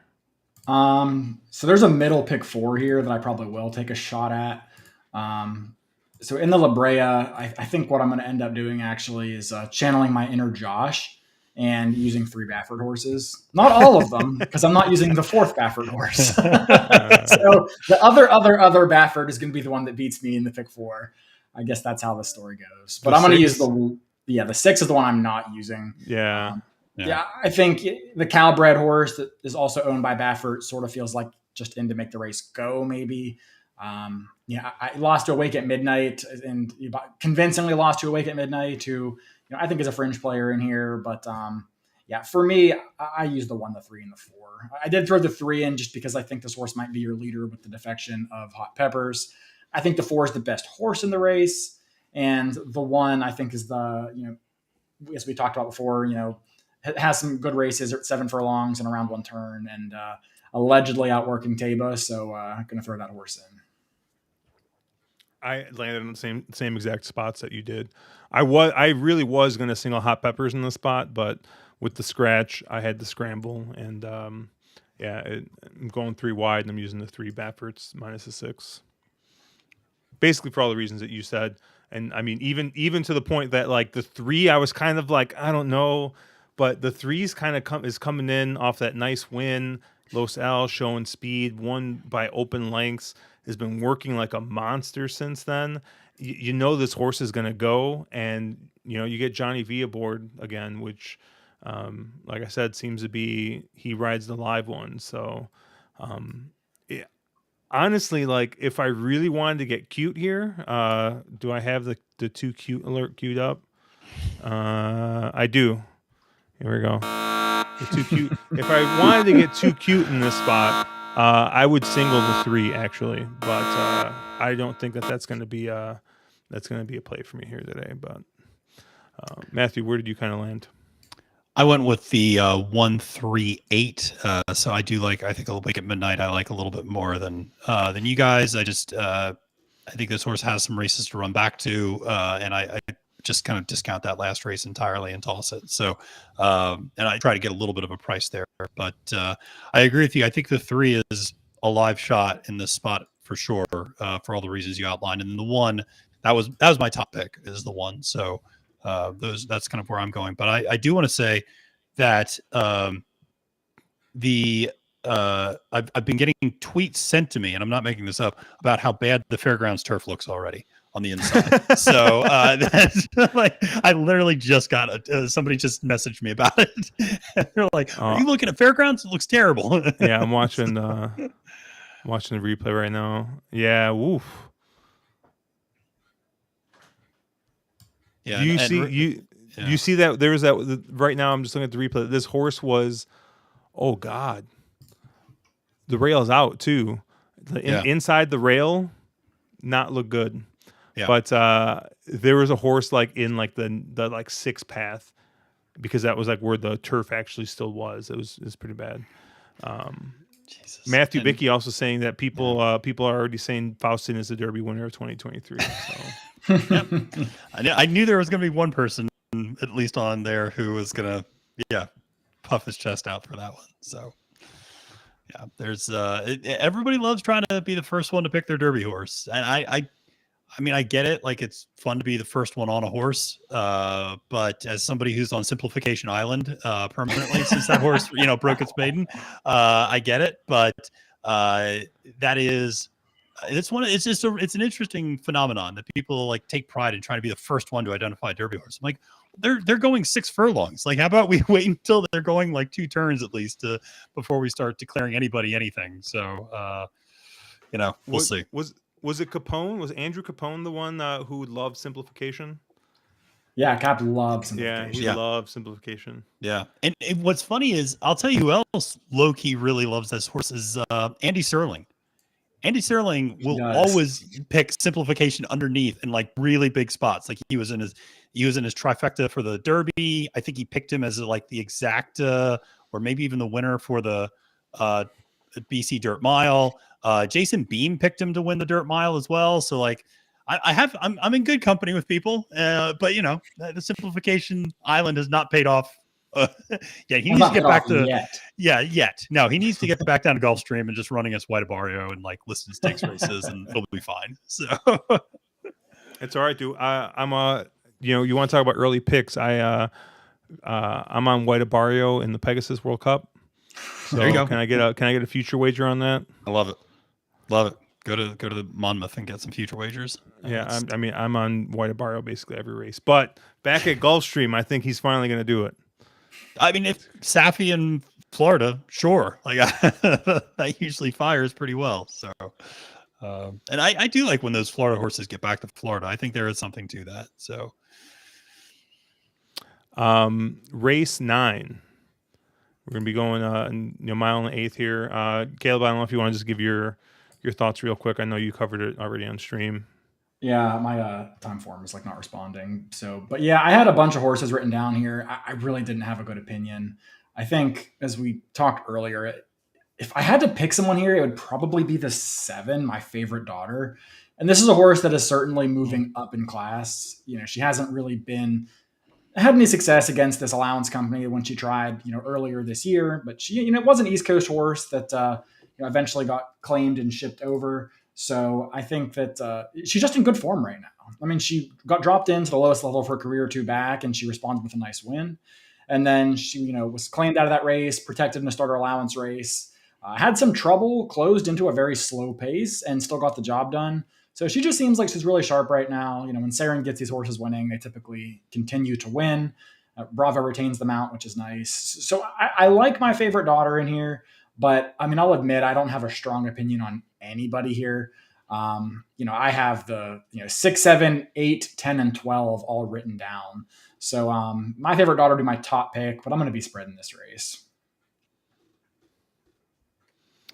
Yeah, this is obviously a big field. So we do have a little bit of overlap, but I'll talk about a horse that you didn't mention. I like the 3 Ballet Dancing actually, and I like the move to the blinkers on for the 3. So this is a horse that the comp that I made, and it's not a comp in terms of how good the horse is, but the comp that I made is kind of like Gufo in that this is a horse that always gives himself way too much to do. And then comes kind of charging at the end, or I should say, gives herself way too much to do, and then comes charging at the end. And every once in a while, you'll see Clement like put the blinkers on Gufo, and all of a sudden he responds and is much closer up. And I think the same thing could probably happen here with Ballet Dancing, where the blinkers come on, the horse is maybe a little bit more forwardly placed or a little bit more focused coming down the stretch. I think that could be a winning move. Second off the layoff as well for Simon Callahan. So I do like that 3. The other one that you mentioned in passing that I do like is the 10 Leisure Wear at 8-1 on the morning line. This is a horse that I think, normally I wouldn't go for a 1 for 13 horse that just broke its maiden. But I think when you go through the running lines, it makes it's not as if this horse has just been banging its head against the wall 13 straight races. Like there have been stops, there have been starts, there have been distance issues in terms of the first 2 races in America were 5 furlongs. You throw in a couple 6 furlong sprints, and it's just so there's just a lot going on there. And then this horse, I think, finally is getting on the right path. And I think at 8-1 for a Phil D'Amato barn that is always on fire on the turf out there makes a lot of sense. Yeah, the 10 was actually my top pick in this spot. So I kind of agree with you. I'm kind of going for the light bulb angle here, right? Horse, finally figured it out after 13 starts. Did look to be, as Mark likes to say, a horse that didn't like to take their picture or whatever he says. But the horse had been right there. The figures looked pretty strong. And I think finally just figured it out. And I mean, if we're being honest, finally figured it out once JJ got aboard. I mean, if you kind of look back, Rispoli rode a couple times, and Rispoli had the horse right there. But when you're looking at turf races and you get the likes of Kyle Frey and Edwin Maldonado in your past performances, you can forgive a couple things. So I'd like Leisure Wear here. I think once again, turf speed I always feel is dangerous on the West Coast. I really like Leisure Wear. I am also using the 3 in this spot. Ballet Dancing, all the reasons that you mentioned. Horse broke its maiden going a mile here at Santa Anita. Is going to be stretching out just a little bit, but has run a mile and 1/8. Last race or last 2 races at a mile and 1/8. Highest Briz figures for this horse, and those figures fit perfectly in the spot. You get Frankie Dettori aboard. I thought that this horse made a lot of sense. And Matthew, for your sake, because you weren't here on Thursday, I'm going to give you the same bit that I gave the rest of the stream. Right? All right. Because it's the 26th of December. Mm-hmm. Right. And right around the corner is the 1st. Mm-hmm. And not only is it the new year, but what else usually happens on the 1st? Well, it's everybody's birthday in horse racing. Yeah. Well, rents also do. Right? Rents also do. Rent is also due, yes. And if there's one thing that I've learned to do on the turf in the West Coast, you pay the rent with Kent. His only mount of the day is a 30-1 shot, Gold Dragon Queen. And I mean, I don't think she's completely out of it in here. 30-1 in the book. I am including. Maybe I'm just a sucker for a storyline and being like, hey, it's the end of the month and rent's due. But I'm including the 1 here. See if we get a little DeSormo magic. So I'm gonna be 1-3-10 here. I love it. And also, just to give you guys an update, currently your 12 Zio Joe is 18-1 on the board, and there's 10 minutes to post in race 5 at Santa Anita. So in case anybody needs to make massive withdrawals of hold on, funds. let me log into my Fidelity account real quick. I do. I actually really like that kind of sentimental play of the one. I like it. I like playing that type of thing. Where it's like a jockey who you just like have a lot of trust in comes back. And I mean, I've definitely played not quite the same thing, but I've definitely played like some Calvin Burrell horses at times where I'm like, I think Calvin's going to get it done today. I'm usually wrong, but like every once in a while, I'm like, hey, I'm going to be right often when it's with a guy like Calvin. Though. Yeah. Yeah. So Matthew, what do you end up doing in the Malibu? Taiba and Nakatomi. Those are my top two, but singling Taiba. I know it's chalk, but there's nobody else. Like, come on. Like, I mean, there's just nobody else in this field that I really have a lot of confidence in. And I mean, I think you could maybe make an argument for Hoist the Gold. I think you could make an argument for Nakatomi. I like both those horses underneath at a bigger price, but yeah, you can boo me all you damn well please for being a chalk eating weasel. But I just think the distance cut back, in my opinion, the distance cut back kind of mitigates the Breeders' Cup layoff. And so I just think this horse at 7 furlongs is gonna win because I don't know. I just don't have that high of opinion maybe of the rest of the field. But interested to see how you all got around Taiba if you did. Caleb? Yeah, I didn't. Okay. Well, then boo Caleb too. Don't just boo me. All right. Oh wait, it's the wrong button. Oh, the applause. That would have actually been really funny. It's like applaud Caleb for the same pick. Yeah, I don't think Taiba. I mean, he's too good. Is this his best distance? Probably not. I mean, is this just a spot for a 3-year-old horse to scoop in against restricted company and pick up a fat check? Probably, but I don't think anyone here can run with him. I mean, I tried to make a case for Forbidden Kingdom. I think this sprinting, 7 furlongs, whatever, is probably what he really wants to do. But he just hasn't seemed like he's the same horse ever since having that some kind of operation after the Santa Anita Derby and taking time off. And Get Her Number came back to 1 second in the cigar. So I really tried to make the case for Forbidden Kingdom.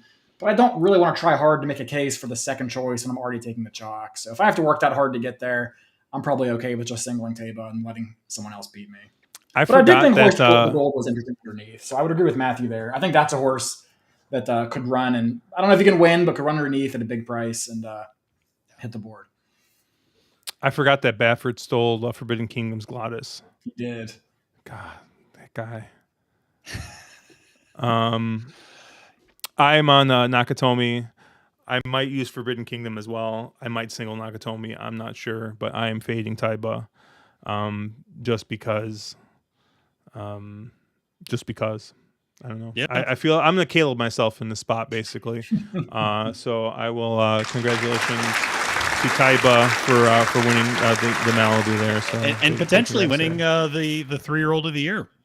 Because there's already been. I agree. I'm not the one who's making that argument. I'm not making that argument, but I'm just saying I've seen it put out there a lot more than I thought I was going to get it seen and put out there.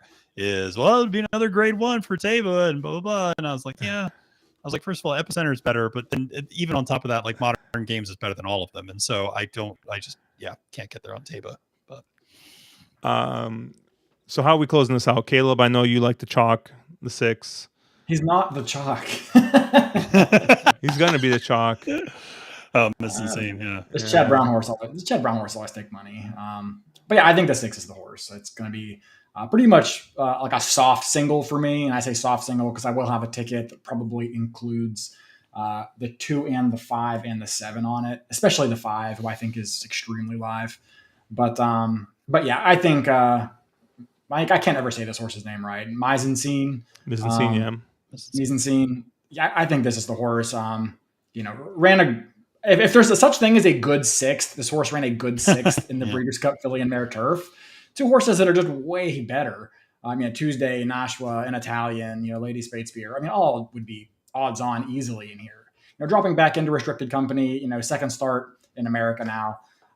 This year anyway. So I think she just makes all the sense. And, I watched the replay of her race 2 back at Great Yarmouth, and she looked dead to rights and really came back, battled back like incredibly. So I think the stretch out on the distance is kind of what makes the difference for her. She looked like she flattened out last time out, but I think that's just a function of the fact that she was racing against much better horses. I think the distance actually helps her here, and pedigree would tend to agree with that as well. So I like the 6 here, with a little bit of the 5, and then a little bit of the 2 and 7. Matthew? So, yeah, I'm a big fan. Well, let me first say that if one of the horses that I love even more than Simplification maybe is Spenderella, and I would like to say Spenderella would beat this whole field by like 6 lengths, but that's a whole nother discussion to have. But in that same vein, I bring her up because I like the other Grand Motion horse here. I do like the 2 Sparkle Blue quite a bit. This is a horse that I actually saw in person at the Virginia Oaks. And she was a huge price that day, and I actually hit a place show bet. I don't make those very often, but I put in like a $20 place show bet, and it came back very profitable for me, to the point where my mom, who doesn't go to horse racing a lot, but she was there with me that day, and she looks at me and she goes, "We're going out to eat, right?" I was like, "Yes, we're going out to eat." And so like we had a steak dinner that night because of Sparkle Blue. So I just think that's a horse that's just progressing nicely. I think this is a horse that will like the more distance. I like the at 8-1. I think there's a lot there. So I like this the 2 quite a bit. And then the other horse that I'm taking a little bit of a shot at is the 7. And Shug McGahee off the layoff is sometimes a little bit of a question mark. The fact that Shug is shipping this horse across the country in a grade 1 off a layoff, I think tells you what he thinks of this horse. So I know this horse sometimes doesn't get the job done. Has won 3 times in the United States, or 3 times, I should just say.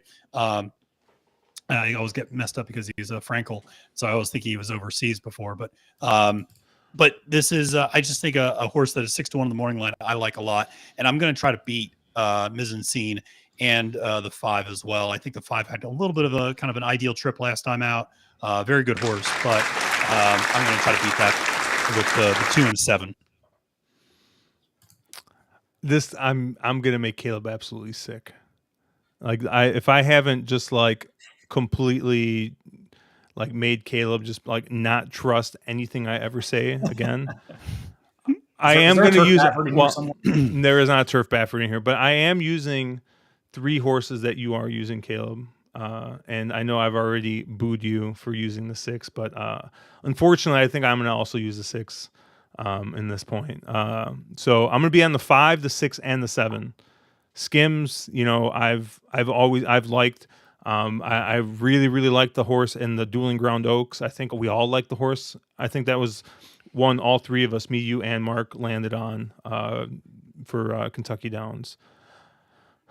But you know, I know that this horse has definitely been an underlay previously, but I think the price is finally going to be right. And I'm going back to the Pizza Bianca well. Oh my God. So I'm going to use the 5, Jesus. The 6, the 7. And I'm also going to use the 8, Pizza Bianca, leaving Christophe Clement's barn, going to Grand Motion. Honestly, that last race, the figure really lines up, and I think makes the horse super competitive in the spot. I know ran 3rd by 5 1/4 lengths, but you know, that was to Regal Glory, who would be like 1 to 5 in this field.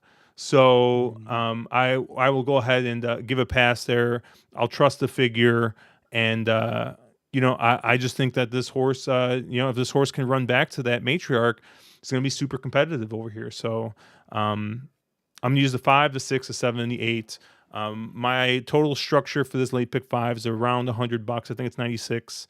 But I got the 5, 6, 7 pressed, but I'm also going to use the 8 as kind of a B in this spot. So, yeah.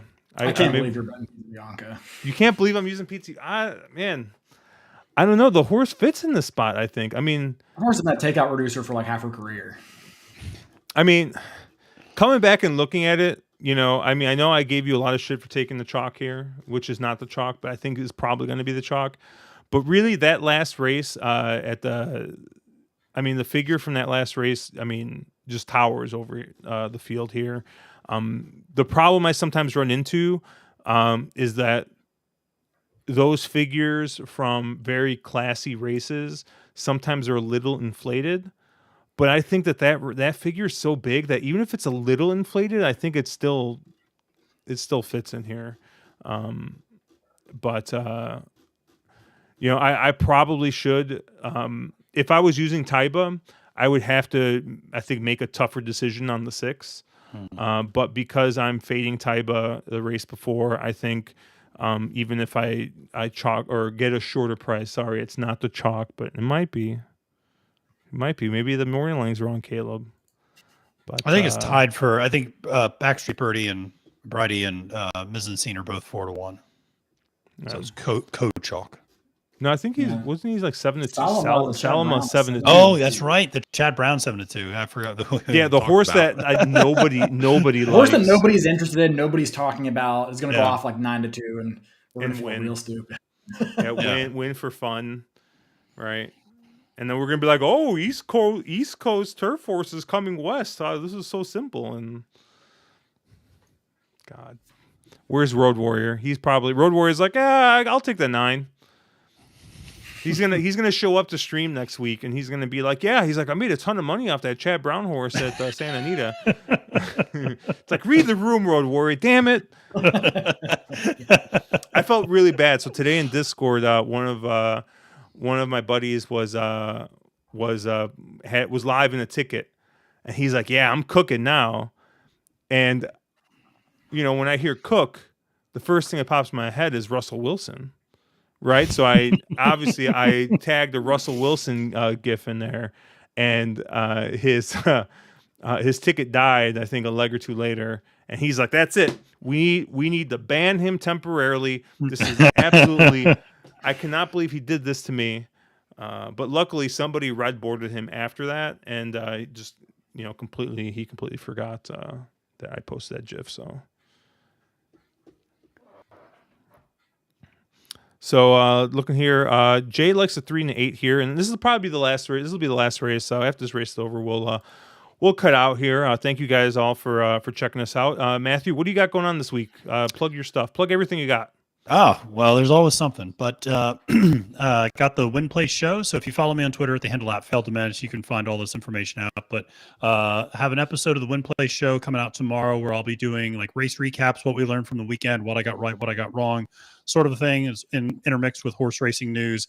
Then I'll also be doing a capping the card. Not quite sure where yet for next weekend, but with capping the card, I go through all 10 or 11 races on a card, give my top pick, my top value play, try to do that in like 25-30 minutes. So quick way to, if you don't have time to handicap the entire card, relatively quick way to kind of get all my opinions. And so and then always this week in Stable Duel with Gino and Barry on Friday mornings, streaming on Twitter, so you can always check that out there. And and excited for another great year, hopefully, of racing ahead of us. So it's great to be on with you guys today. This is a lot of fun. Yeah, celebrating Boxing Day together. Yeah, I'm glad. Someone said Happy Boxing Day, everybody, and I was like, the sweet science. The Canadians just really love boxing for some reason. Right. I don't know why. Yeah, Vladimir really Klitschko. Glad that, we don't spend episodes recapping what we did wrong, or we'd have to have a lot more shows. Yeah. Yeah. Sometimes I can be. Sometimes sometimes I'm just like, I was really wrong this weekend, and we're moving on to the next topic, and it's so try to make it a little quicker. Yeah. Change the topic, but there are so many Josh horses running in this late sequence at fairgrounds today that I don't know what to do with myself. Yeah. Might have to text Terry, see what he's doing. Your boy Busy Channel's back. Sweet Jesus, are you serious? Yep. On dirt or turf? Turf. By the way, speaking of horses that are coming back on turf, I saw Unoho is entered in a turf stakes race next weekend at fairgrounds. Really? Yeah. And the wood chipper, if I'm not mistaken. Why do I feel like that race always attracts dirt horses that like Derby washout dirt horses? Like every single year, it seems like that happens. It does. Dude, that's a tough race, Caleb, because has Captivating Moon won a race this year?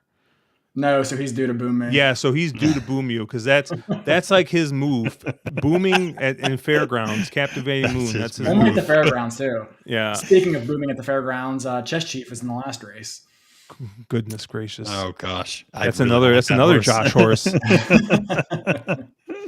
As well as Mr. Oh, Wireless. Mr. Wireless. I told you. Are you man. kidding me? So many Josh horses that you've lost money Oh on. God. I don't even have to look at the PPs for this.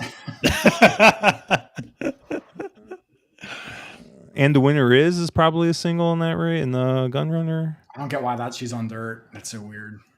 It is, but yeah. I mean, those other horses suck. You have a point there. All right, they're loading here at Santa Anita. We're gonna manage to run right on top of each other. Yeah, I know. Like really, Yeah, Fairgrounds has been doing that all day. Three tracks running today. How are they running on top of each other? Fairgrounds is like way behind post. I don't know what they had like a 15-minute delay on that second race, and it's been all screwed up. Parks canceled. Mahoning Valley canceled.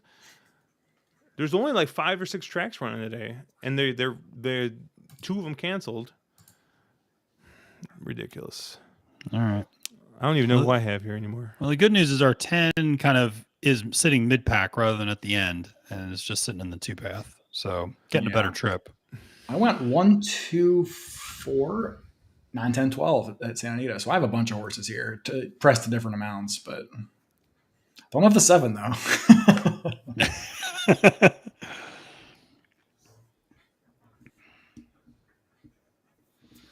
Dude, I'm looking at these will pays. I'm like, wow, they're paying really well. And I realize I'm looking at the will pays for Fairgrounds.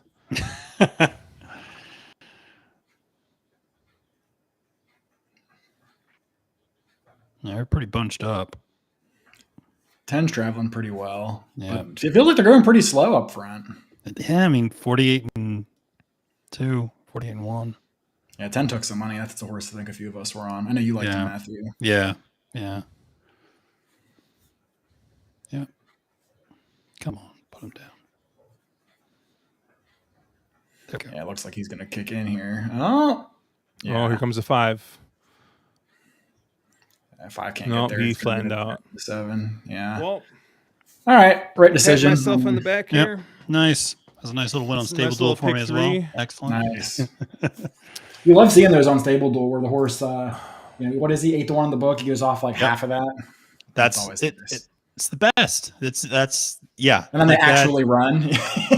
Yeah. No, and then they run. Yeah. No, it's that's usually the part I mess up on.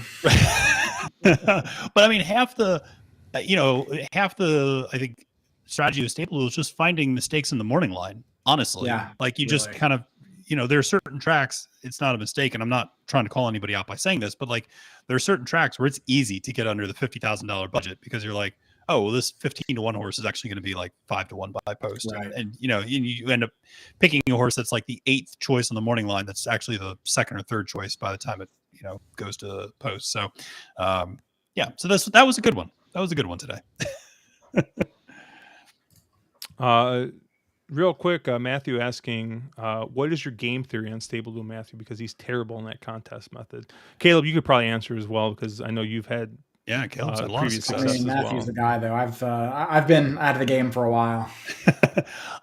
So I do a couple of things. One, I'll say, I typically kind of go through and rank the races in terms of my confidence level in every single race, and then I will pick my 3 long shots that I'm most confident in, and I'll pick my 3 favorites that I'm most confident in. And now I have 6 of my 10 horses.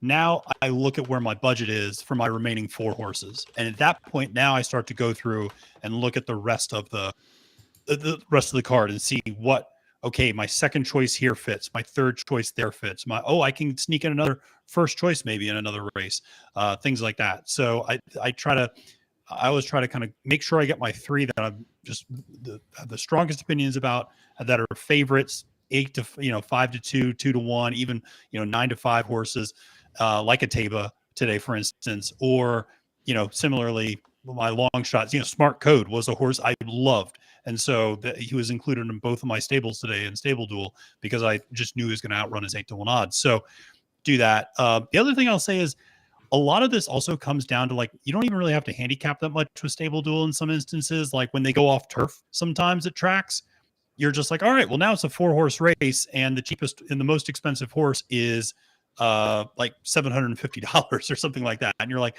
all right, well, I'm just going to use like 2 or 3 horses from this race, hit the exacta for super cheap and move on.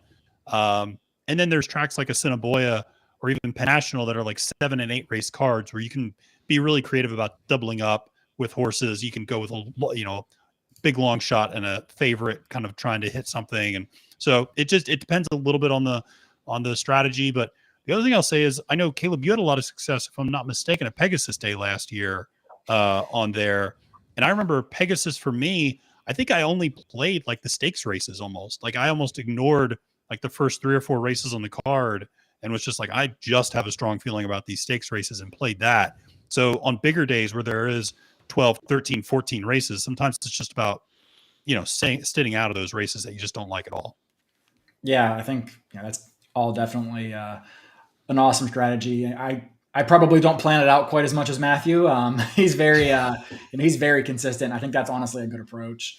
I'm probably a little more, just kind of handicap the card, see what I like. I think it does help to have a goal in mind, kind of as Matthew mentioned earlier. I mean, whether that's to score, okay, I think I'm going to need 350 points to win this or whatever else, and generally it depends on the contest, right? If it's a free roll, you're going to need probably 400 plus. If it's a double up, then, the threshold for doubling up might be, 250 or something smaller. So you got to have a goal in mind and then try to build a stable that kind of gets you there. Generally I'll find, my 2 or 3 must use horses. Like, all right, I have to use these 3 horses. I don't care what the price is. Then I'll kind of find 2 or 3 horses that I think are must use because they're value. It might be a 20-1 horse that I don't know that he can win, but I think he has an excellent chance to hit the board to get me positive points. Maybe it's a horse that's 20-1 that I think looks terrible, but half the field scratched out. So I think he's a lock for 20 points as long as he doesn't, finish 30 lengths out the back, whatever it is. Right.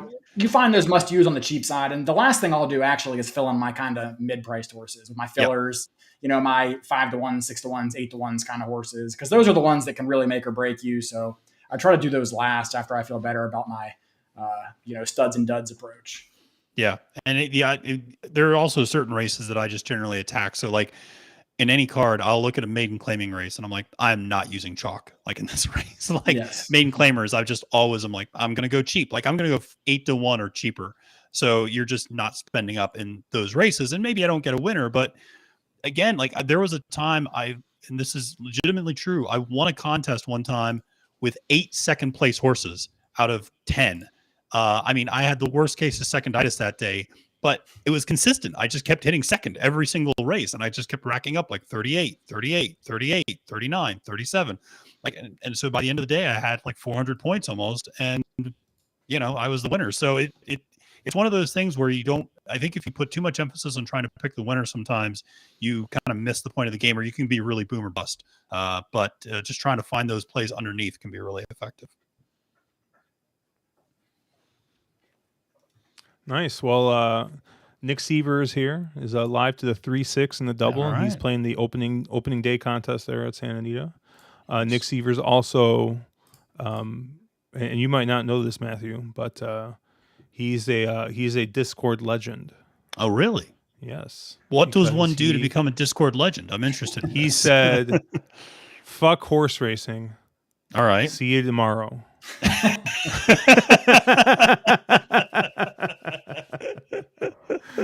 There's still a bot command in the our horse racing Discord. So, we won't see you tomorrow. But obviously, Matthew lets you guys know where you can catch him.